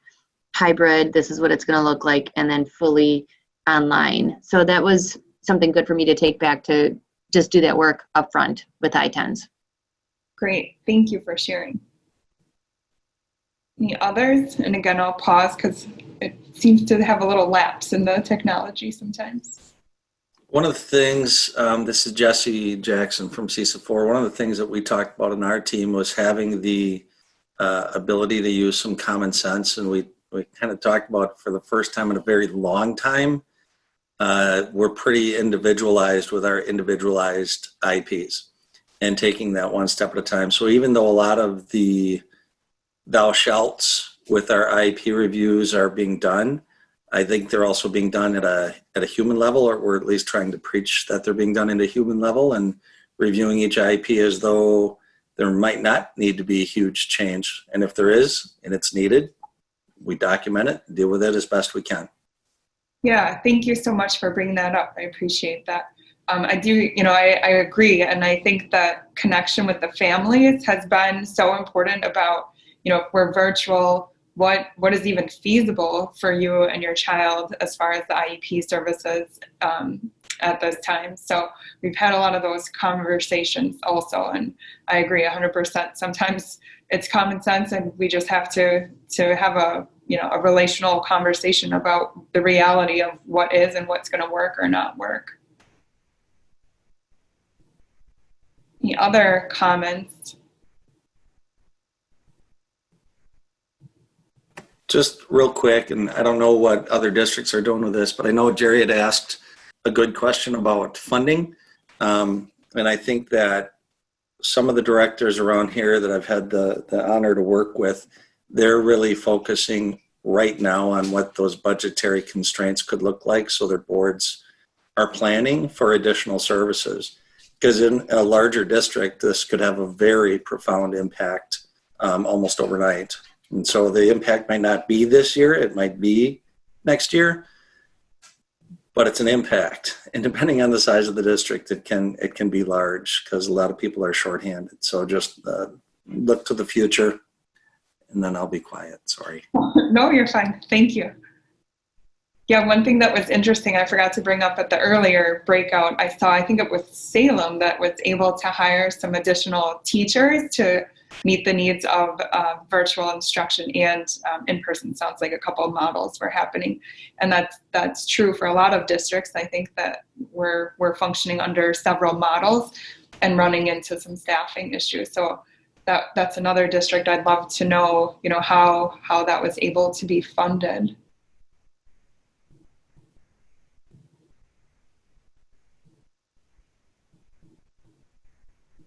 All right, any other last minute comments?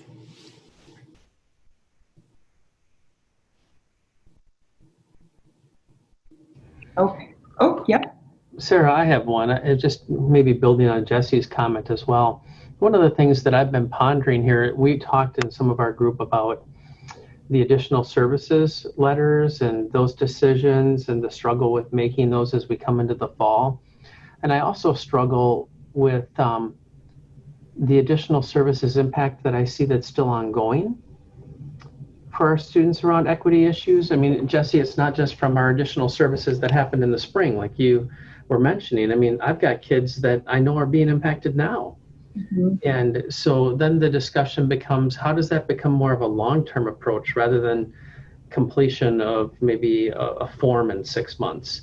And so what's the long-term impact, but also the long-term approach for all of us? Because I don't think you can make up for all that we're struggling through in 6 months or with one version of a plan. So something that's kind of been eating away at me. Yeah, that's definitely interesting to think about, especially as we are anticipating another outbreak and potentially, if we were to have to go to 100% virtual again. You're right, this isn't over necessarily.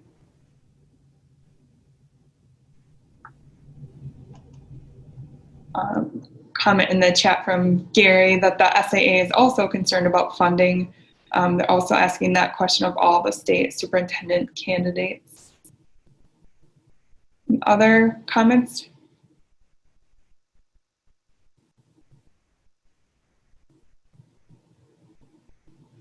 Okay, so again, you'll have that note sheet. I would encourage you, I know I'm gonna go through it and see, what are some takeaways I might have for my own district.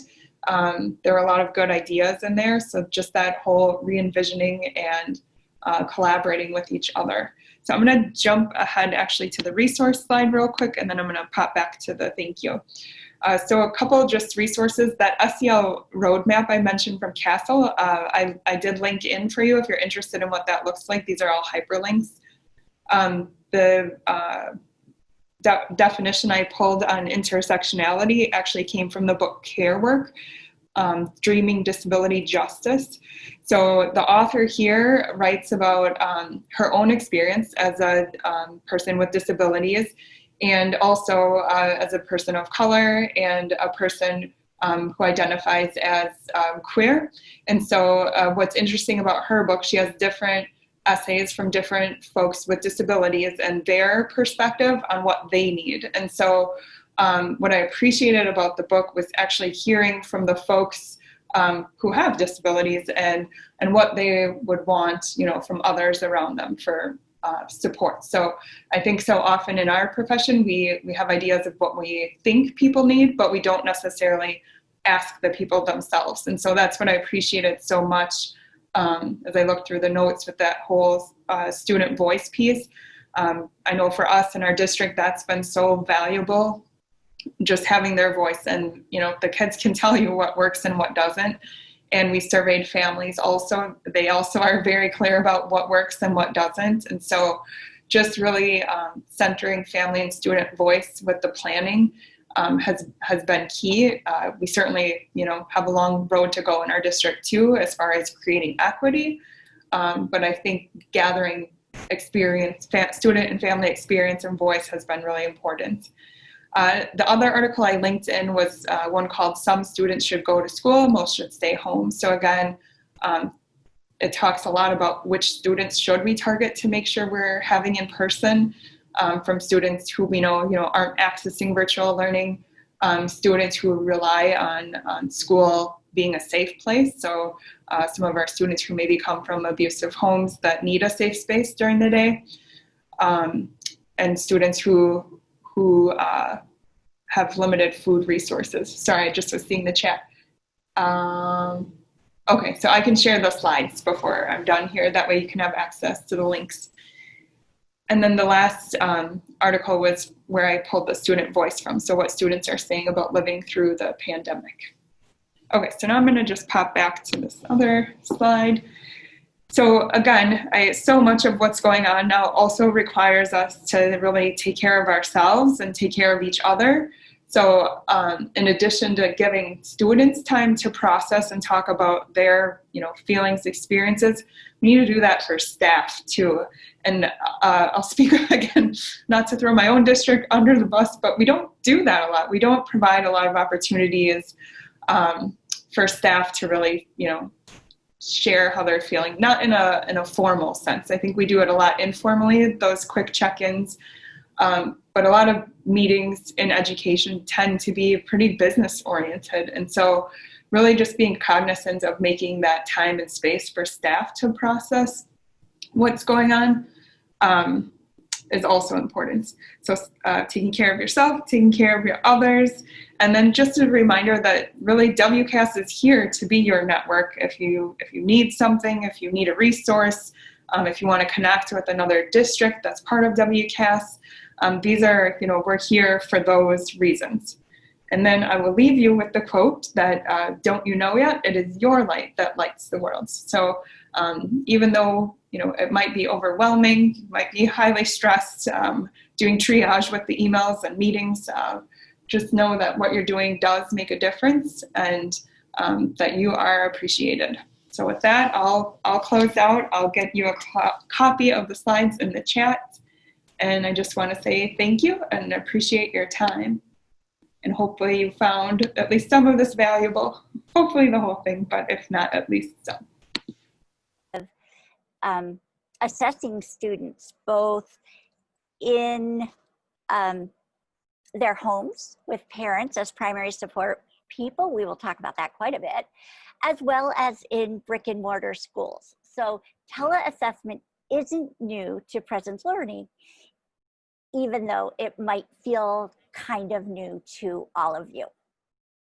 Our goal is to make it feel as comfortable and as viable an option for you. Some of the questions that frequently come up are, how can schools best continue serving students in need of an evaluation for special education related services? Can needed evaluations be conducted remotely without compromising validity? And which assessments and circumstances are appropriate for remote administration? My guess is that a lot of you have these exact same questions and have been meeting with your special ed teams and meeting with the state and watching all the guidance that's coming from the federal government, as well as your school governments, as well as your state governments. And so the answer to all of these questions will be addressed as we move through this training. I first want to talk a little bit about presence learning, and I've been with them since 2016 when they first started doing psych ed assessments. So I just got in at the right time when we were doing some really cutting edge things. What made me feel like Presence Learning was an absolutely amazing company to work for or to independently contract for, because I did start out as a clinician, was that they are so dedicated to schools, kids of all kinds. And when I talk about kids, I even want to add, recently we have been able to provide counseling services and various groups and really unique offerings to even general ed kids. So we are not even just limited to special ed kids at this point. We've also been doing a lot of gifted assessments and just whatever we can do to take off the school district's school psych plate, because goodness knows they have so much going on. So basically, let's start out talking about what is Tele-Assessment. Yes, it's absolutely administering assessments remotely. What's different about Presence Learning is that we have got a live person on each end. We've got the highly qualified school psychologist on one end, and then on the other end, we've got the student as well as another adult. So it's very much a face-to-face human interaction where the students are able to see that there's a school psychologist there who's a real person and is engaged and enjoys what they're doing and is enjoying talking with them. The school psychologist is able to make visual engagement the whole time, no matter what part of the test is being administered. Standardized tele-assessment has been in use for several years, both as psychoeducational assessments for about 4 years, and before that, SLP and OT assessments, for 12 years. So it's not new to us. It has been used in brick and mortar schools, as well as in virtual schools, which the testing has happened in the home for years. It does have a research base. That research base is getting bigger and bigger and bigger every day. And so we're constantly adding more assessments, and we've been so lucky to work with Jordan Wright, who is like the guru on assessments research. I'll talk a little bit more about him in just a minute. Why tele-assessment? That is a very important question. Even though there are shortages of school psychologists all over the country, there is also some supply. The supply tends to cluster around areas where there are universities and kids and college students training to be a school psychologist. What we seek to do is to reallocate that supply to where the demand is really needed. Is it really needed in those rural schools that can't get highly qualified school psychologists? Yes, absolutely. So we give school psychs an option to work across the nation. So we are able to reallocate.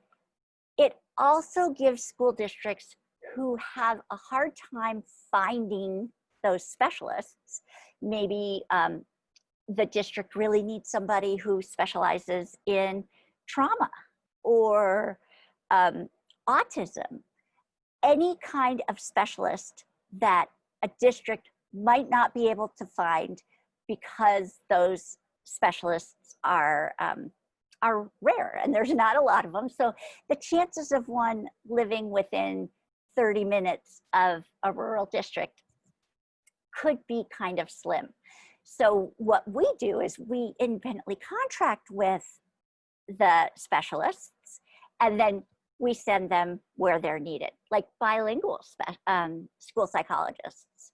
We've got solid, fabulous bilingual school psychologists that we're able to share with our partner districts to ensure that all kids are getting a comprehensive evaluation, just like we would expect. So another part of the why is because of COVID. Nobody expected that COVID was going to come, but it's here.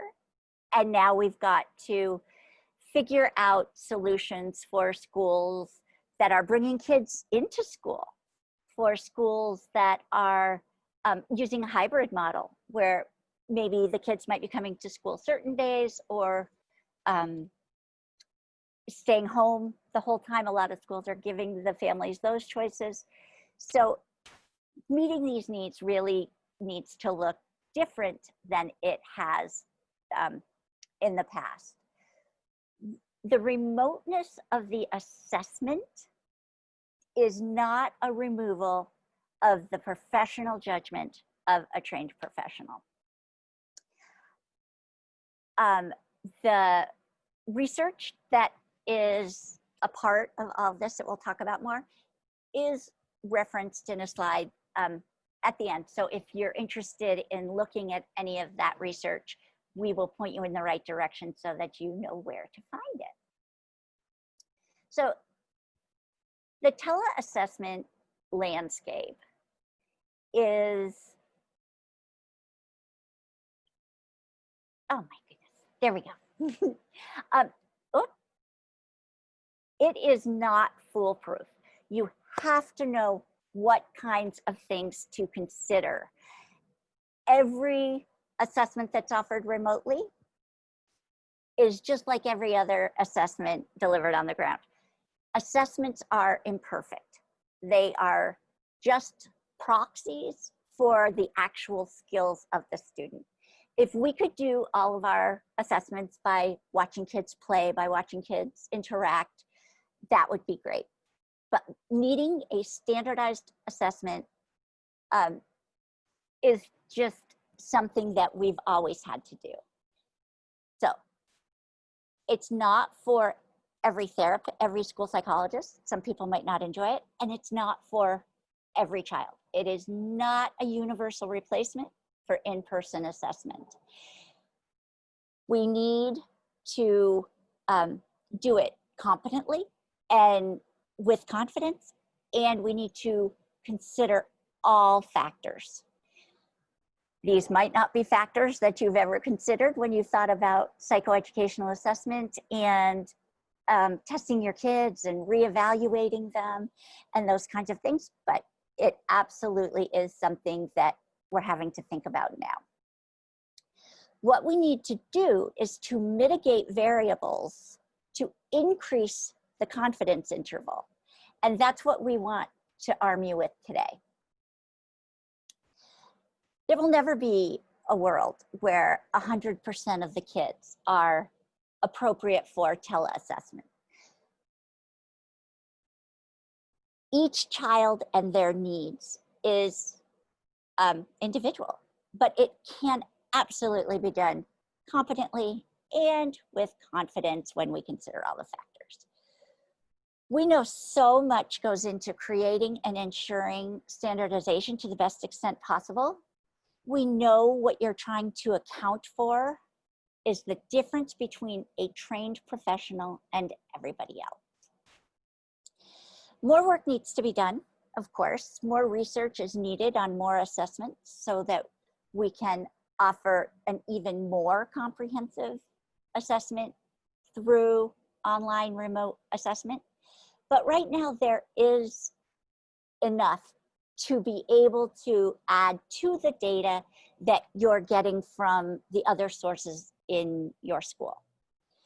We will always need to triangulate data. Was there a question? No? Okay. So let's talk a little bit about Jordan's equivalency studies. We were so tickled when we were doing our first one on the Woodcock-Johnson with HMH Riverside. Jordan saw the future coming. He didn't see the pandemic, but he definitely saw that we would be needing online assessments.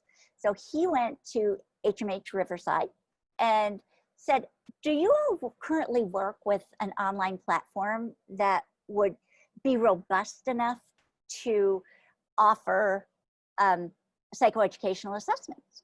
And so they said, oh yeah, and sent him to Presence Learning because we had been doing SLP and OT assessments for the previous 5 or 6 years. They knew our platform could handle it. And so he came to us and he asked us to participate in the Woodcock-Johnson equivalency study. And then that was so successful, we participated in a RIAS equivalency study as well as the WCASS 5 equivalency study. I'm not sure why that says 4, should be 5.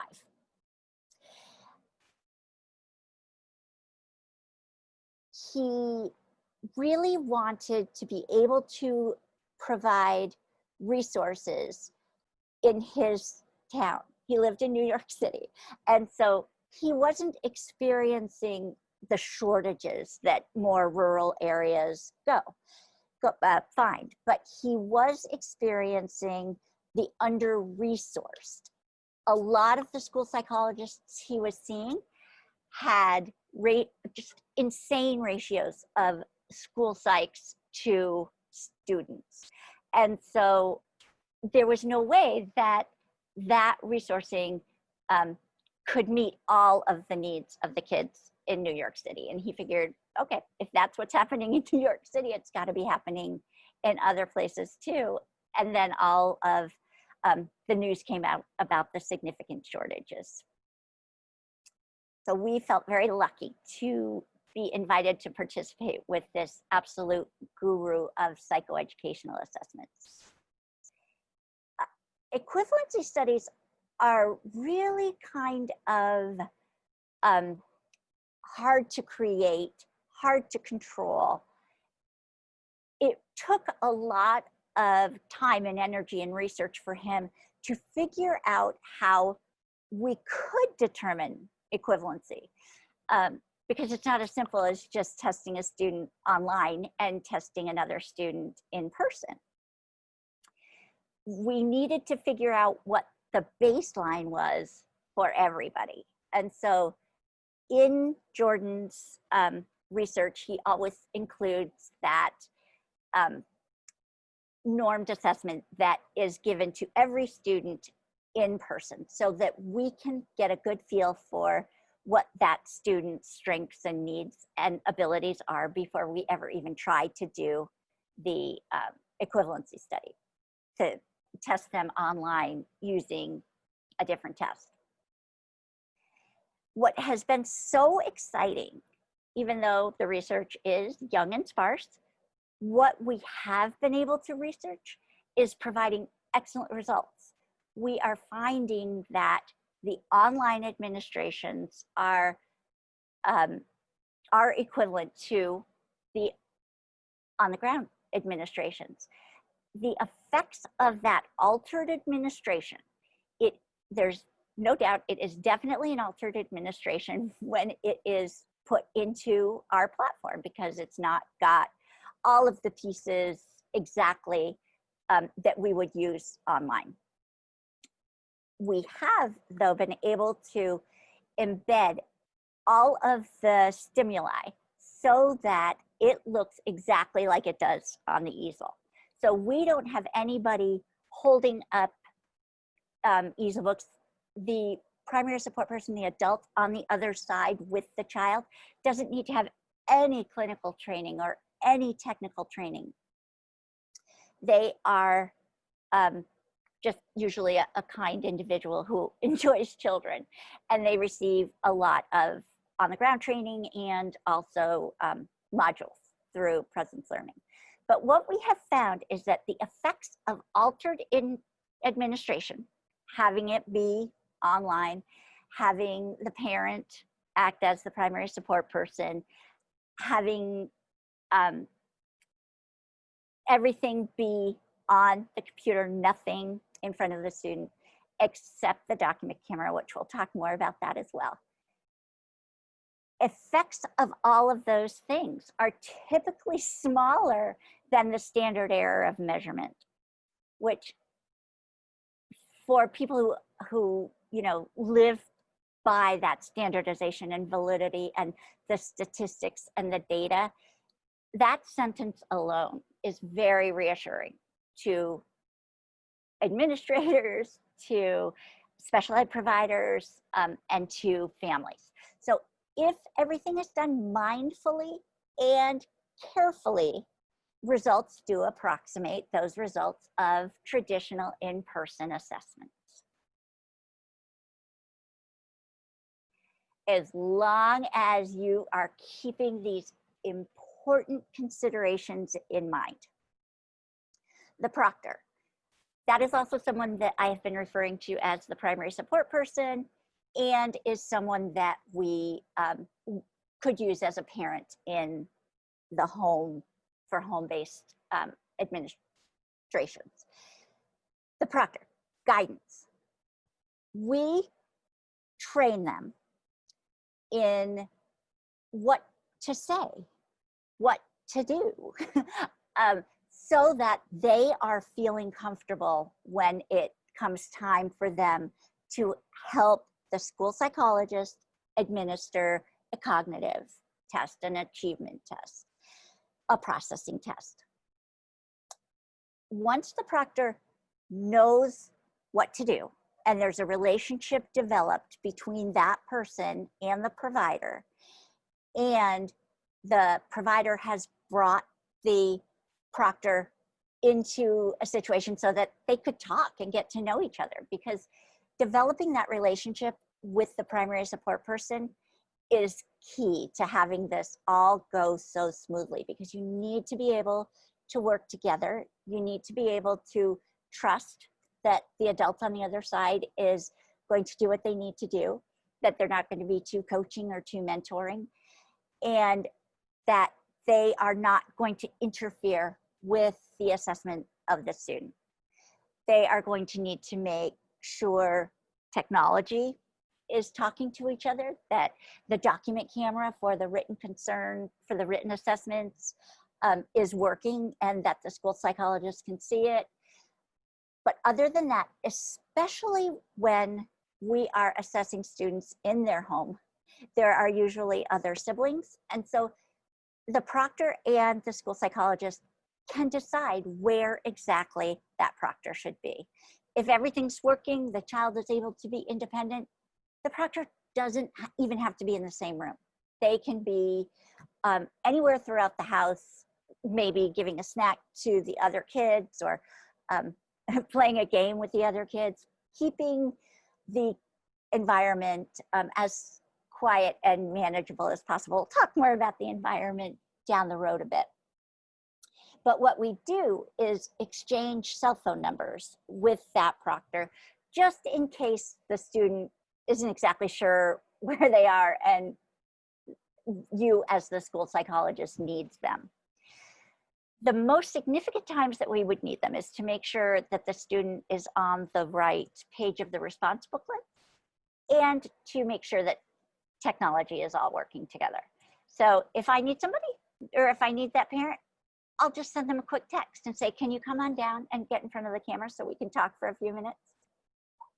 We also set the expectation early on that if we as a school psychologist feel like the parent is inadvertently doing anything that could compromise the validity of the assessment, we're just going to stop that assessment right there. We're going to encourage the student to go take a break, and we're going to have a quick little one-on-one with the parent or primary support person to reset those boundaries. Parents do not want to spoil subtests ever. Because they don't want to have to set this all up and go through all of this testing and make another appointment. They want to be able to get it done right then and there. So I cannot even think of one time that the parent didn't say, oh my gosh, I am so sorry. I did not mean to do what I was doing. I will step away, or those kinds of things. Parents are so easy to work with. Test security is another huge issue, especially for the school psychologist, as opposed to like an administrator or the principal or the SPED director. Of course, everybody worries about test security, but in grad school, we've had it all drilled through our head that that protocol is like gold, and it should be kept under lock and key at all times. Presence Learning has developed some systems to ensure or to minimize the effect of test security as much as possible. But even the publishers, as we've hit COVID, the test publishers are saying, control what you can. Through Presence Learning, we are controlling all of the stimuli. So we're not having to mail stim books to parents or do anything like that with an easel or a stimulus card. The response booklet is a completely different thing. We would never want to put the stim book in the mail. The response booklets are okay in the mail. Truly, we know we don't have any control over that once it gets to the parent. However, some of the things that Presence Learning does is, and what we are actually training school district personnel to do as well when they're having to do in-home testing, is to ensure that the response booklet is in a sealed envelope. Part of talking to the primary support person before testing even starts is explaining to them that when they receive this test kit, when they receive this envelope with the response booklet in it, to please not open it until they're face-to-face with the school psychologist at the start of that session.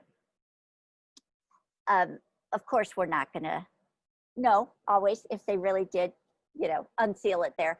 But then we also give them a postage paid envelope where as soon as testing is over, they drop it back into another envelope and that gets mailed. There is really no way to absolutely guarantee response booklet security. But with these steps in place, we have kind of compromised and started to do what's best for the student. Best practice is always ideal. Everybody's always shooting for best practice. But when we're in times like COVID, Jordan Wright, the researcher, emphasizes we can accept good. Best practice is an ideal, good practice is okay, and is only going to result in a very little of the widening of the standard error of measurement. And so it is a solid way to keep you guys in compliance and get some testing done. There is also, if you've read through our white papers, which I would strongly recommend because there's such valuable information in there, you will see that all of the equivalency studies were conducted with very specific equipment. A computer with a webcam, that's kind of a given. A document camera, so that everything that the child would have to write in person, they also have to write during this online administration. And a headset. Headsets are definitely very important. However, we do know that some kids are so sensory sensitive that they wouldn't be able to wear a headset or wouldn't be able to have earbuds in their ears. And so that is another example of, gosh, it would be great if we could get every student to wear earbuds or a headset, but we can't. And so having the sound come through the computer is good practice. It is fine. It meets the needs. Jordan Wright, bless him, is always saying it doesn't have to be an optimal environment. We don't have optimal environments in the school. As you know, sometimes when we're testing kids, somebody else might barge in, or a fire drill might happen right in the middle of our testing, right in the middle of a subtest. Maybe recess is right outside your office window, and so the kids are being really noisy playing football. All kinds of things impact at school, and there may be different things, but those things are impacting at home. But it's all within the same measure. The environment is really important. And one thing that we encourage school psychologists in districts to do is to go through an environmental survey with the family, find out what their bandwidth is, what their computer system is, how many people are living in the house or the apartment. Is there a quiet place where the student could go and be assessed? A school psychologist is always looking, thinking, evaluating the environment, even during the assessments. And so prior to the assessment, what's really great is when the school psychologist asks the parent to take them on a little video tour of the environment, of where they're picturing testing going on, what they're thinking it's going to look like. Then talk to them about dogs and siblings and other things like that that could create a chaotic environment. And school psychologists are working with the families to find the best place in their home to assess. Sometimes that might be in a master bedroom closet, because they would be able to go in and shut the door and kind of block out a lot of those home noises. Sometimes it's in the dining room and the kids can be, you know, in a rec room or the den. And so that the TV isn't interrupting. Some things are inevitably going to happen. A student might have a sibling run behind them. A dog might start barking. You don't have control over those things, but what you can do is stop the testing session, talk to the adult, and see if you can't minimize some of those distractions. Okay. One of the most important things that we always emphasize with our evaluators and with district evaluators is to rely on your training. You have highly specialized training that other people don't have. And so you are able to assess a situation very quickly and make educated decisions based on that. These assessments are one piece of the data. That's it. So you are not going to rely on an assessment that you've given online for the whole eligibility decision. Just like on the ground, we would never expect one assessment to determine eligibility or areas of needs or strength. It is just one piece of that data. This is what we were talking about with the environment on the previous slide. Be diligent about observing the student's environment. Check to see if there's something that is really kind of unique or that could invalidate the testing in that student's environment. Feel free to ask them questions about the environment that they are in right now, because even though we have maybe talked to the parents and said, we really need you to, you know, step back to just assist, but please don't coach or mentor, those kinds of things. And so if you feel like something might be going on, ask the student, when you look up over the computer, what do you see right now? What's that out your window? Where's your dog right now? Those kinds of things.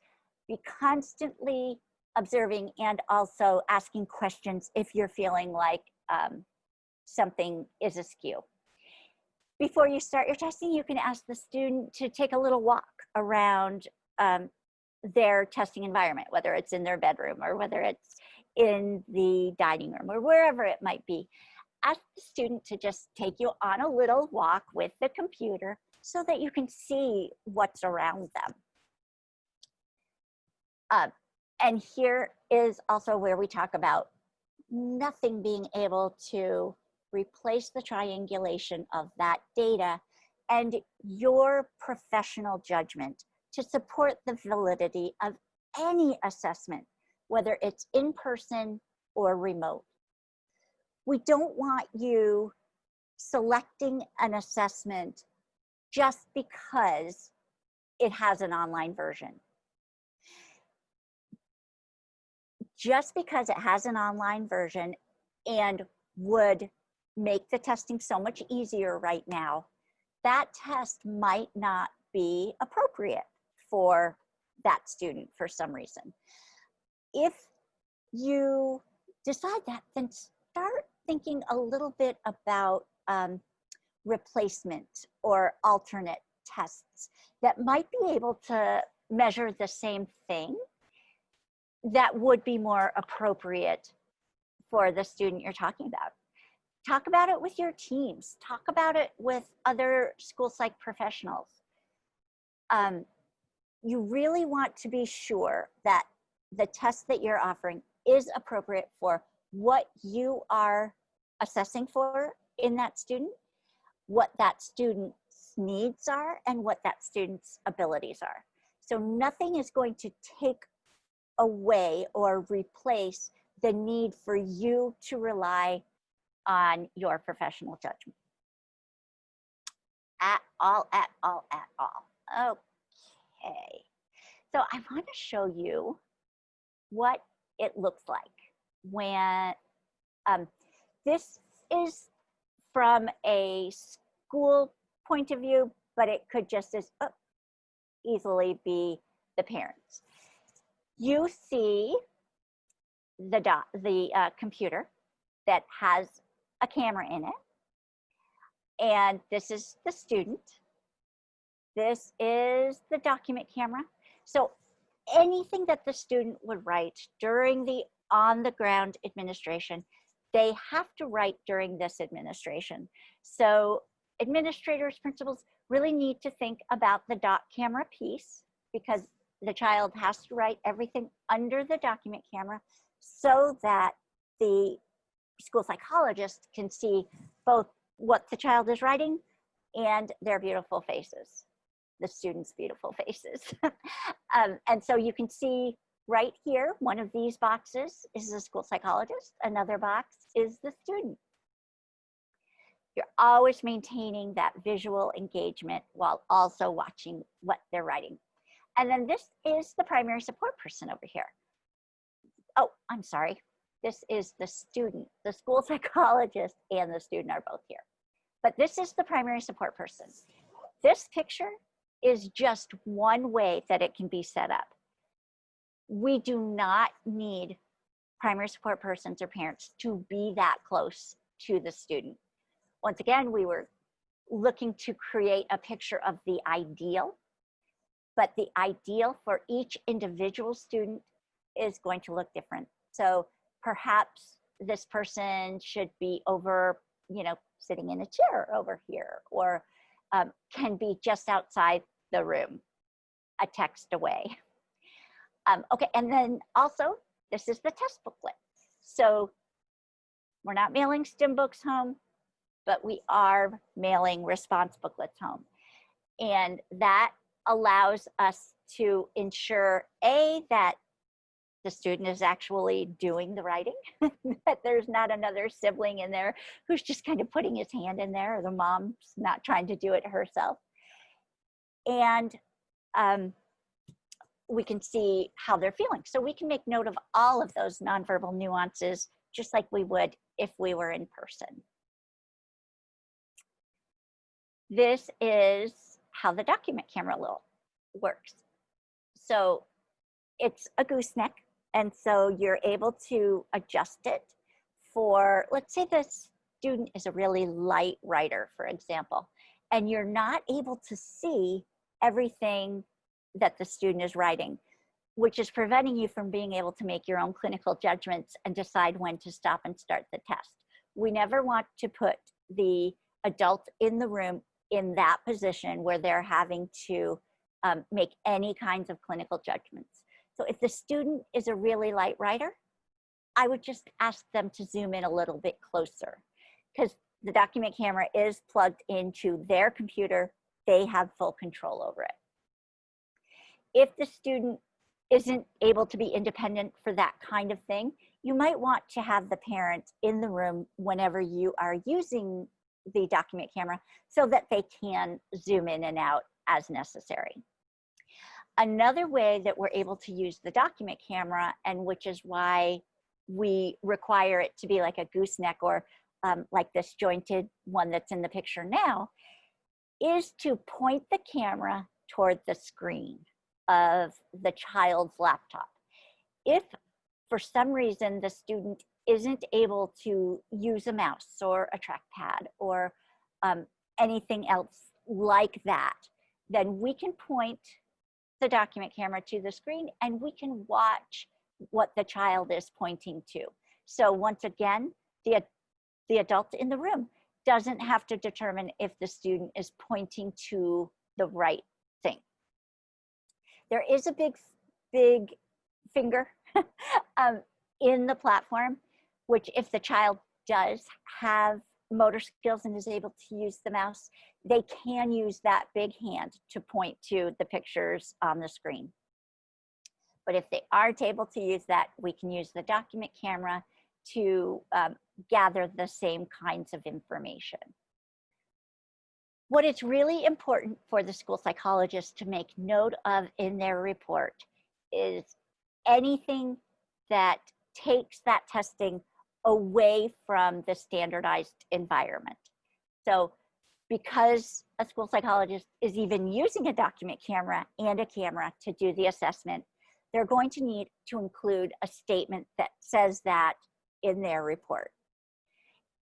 If they are using the document camera to watch the children point, then that needs to be documented as well. As school psychologists, we are constantly documenting everything that is happening. And especially in high detail, are we documenting those things that are different from the standardized administration. I listened to a little bit about Julie talking about these kinds of things, and I heard her say document, document, document, and by gum, by golly, that's what we have to do with online testing as well.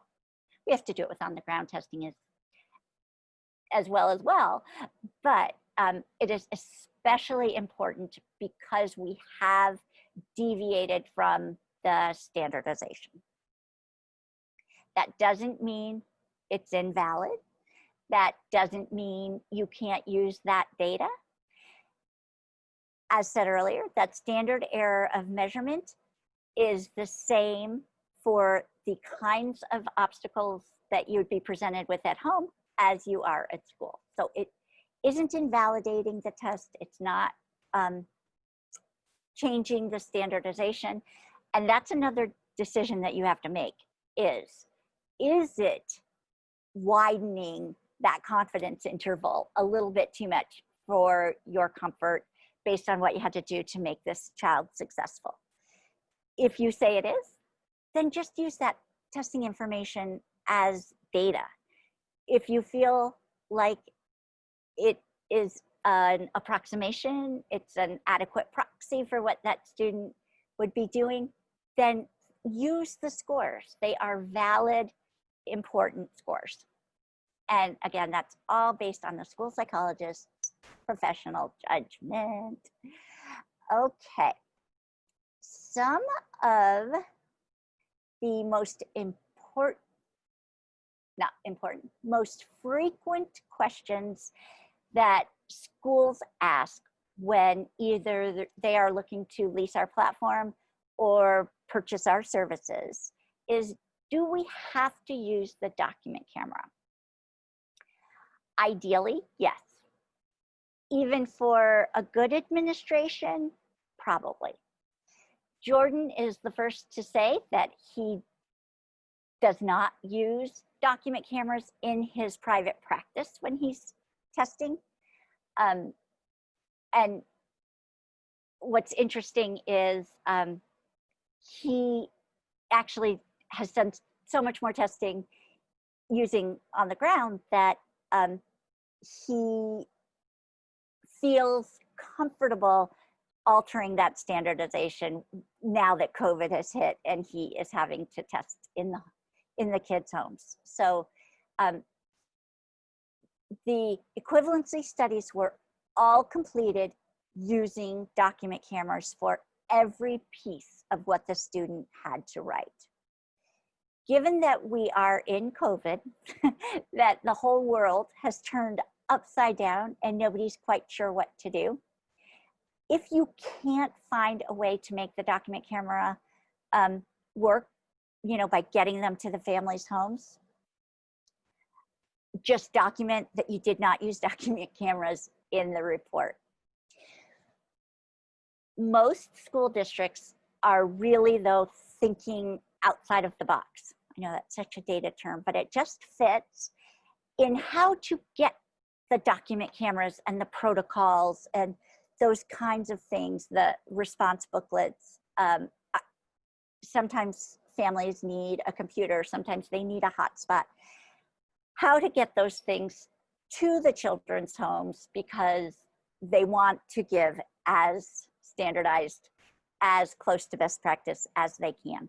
So some school districts are having bus drivers deliver those things just to give the bus drivers a little extra income, or the cafeteria workers, people who have lost a lot of income and have lost a lot of pay because of schools closing. So other schools have had like a clean room in their school where parents could come in and pick up the test kit and take it home, or a clean room where the student can come in and take the testing while the school psychologist is maybe at home or in their office, but where they're not, where they're respecting that social distancing. If your school is having a hard time figuring out how to get document cameras home, but it's something that you think is really important, we are always willing to help you problem solve, help you find alternative solutions, and talk to you about those issues. Presence learning really wants to be a part of the solution. And that is something else that has just warmed the cockles of my heart and made me love presence learning, and so much even more than I used to, and I always have. When COVID hit, we knew that schools needed a way to test the kids in their home. And so they put together all of these amazing options for you guys to have your district school psychologists use our platform. So that's why we really want to partner with you on that next step as well in figuring out how to make it all happen. How does using parents as proctors during in-home virtual testing work? Honestly, it works exactly the same way as having a paraprofessional or a secretary or a special ed teacher, as having a proctor do it in school. The parent acting as PSP, primary support person, proctor, is not usually the biggest hurdle to overcome. That is usually because parents want to do the right thing. So it has worked very well. I have had more issues working with like one-on-one paras in the school who might be acting as a primary support person for the student that they support all day long. They are so vested in that child's learning and so excited about the progress that that child has made, that we might be right in the middle of a subtest and that primary support person who is with that child all day long in the school will say, "Oh, come on, sweetie, I saw you do that yesterday. Remember, carry the one." So we would just immediately stop the session and have a talk with them, just like we would do with the parents, and reset those expectations and boundaries. So it's really a lot of training, a lot of rapport building, and in that way it works very well. If the parent isn't able to stop their coaching, their mentoring, their hovering, then we would need to probably suspend the testing and find an alternative way to test that child. Bringing them into school, gathering other data, doing observations, doing rating scales. There are several different things that we've all learned to use if for some reason that parent insists on hovering. It's rare, but it happens. And so if you have a plan in place beforehand, that will eliminate a lot of that stress as well. What about test protocol security if we're sending response booklets to the parents beforehand? I know I've already talked a lot about this, but it is a big important question that a lot of school psychologists and school personnel have. And so it's worth getting your school psychologist's opinion. Talk to them about how they feel about that, and also ask them what kinds of solutions they might have. If they're not comfortable with the ones that we're proposing, maybe they have a better one, and we could even learn from that school psychologist on a better way to ensure protocol security. Okay, and how are school districts managing getting the necessary tools and resources to the children's homes? I did talk about that a little further up, and so it's really just about everybody putting their heads together, looking at the logistics of your district. If your district covers 300 miles, it's not going to make sense to have somebody deliver a test kit. It might make more sense to have the child go into a central location, and you could have test kits in a variety of central locations around your district. Creativity wins. And so the more creative you can be to ensure that the students are getting the correct assessments, are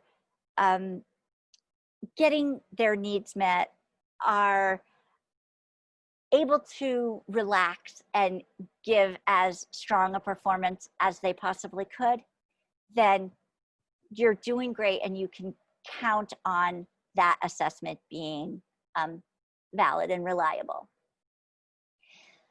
Another thing, when we talk about the environment and constantly observing and kind of watching the child a little bit more deeply than you might if you were testing them on the ground, is determining their state of mind, their emotional state.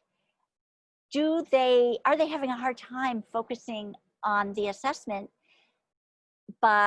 because of COVID? Maybe they keep breaking into regular conversation mode with the school psychologist because they've got some worries on their mind, and they really want to talk about that, and that is distracting them from being able to focus on the test.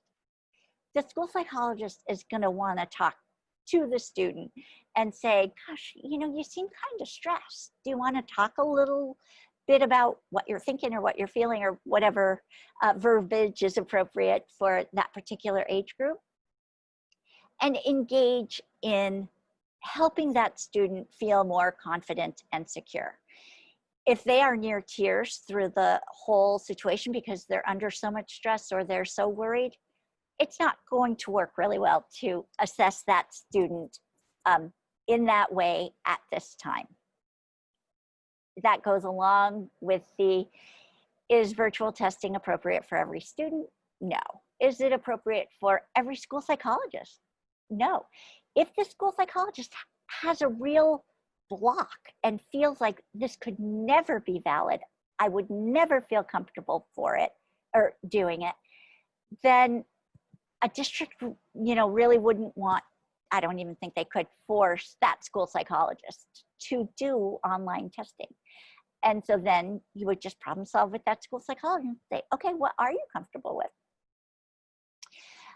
I was doing a training with a school district, and there was a school psychologist who was clearly very upset and uncomfortable and not even wanting to consider online testing.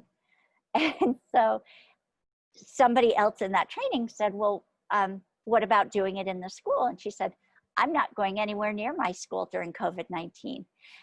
And so in that situation, possibly that child needs to be tested by another school psychologist, or data needs to be gathered in other ways, because the adults, teachers, all of you guys know this, but school psychologists, related service providers are kind of dealing with their stress in very different, unique ways as well.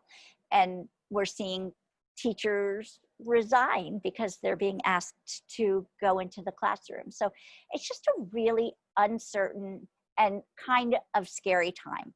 And so considering all kinds of options is vital. Oh my goodness. I am talking because I just think that online administration is such a powerful option to keep kids to keep schools in legal compliance, to not have so many assessments backlogged once you do start back to school. Some schools are starting this year with 2,000 evaluations that need to be done. That is stressful for everybody, for the school psychologists, for the SPED administrators. And parents are starting to become more aware of, boy, my child was due for an evaluation. I really would like to get present levels of functioning and those kinds of things. So we're getting that pressure from all over. If the online administration options can help take away some of that stress, that's all we're looking for. So the key takeaways from today's training is that guidance should reflect the full picture of information available without overgeneralizing or underpreparing. And when I say that guidance, I'm talking about guidance from the federal government, from your state departments, from your Board of Education, from ASHA, from NASS, from AOTA, from everything. Everybody has opinions and guidance and rules and things that they think are the gospel. And so what you can do is just make sure you're considering the whole picture. Because there might be some ways to incorporate online assessment, whether it's through interviews, rating scales, observations, all of those alternative ways. If your state, for example, is saying, absolutely no, we will not allow online administration of cognitive assessments, they're just keeping an open mind and finding other ways to get the same information, and also maybe contacting your education department and helping them to better understand what the needs are in school districts and what options are available and why you feel like that's a viable option. Know that there is experience to rely on and support available.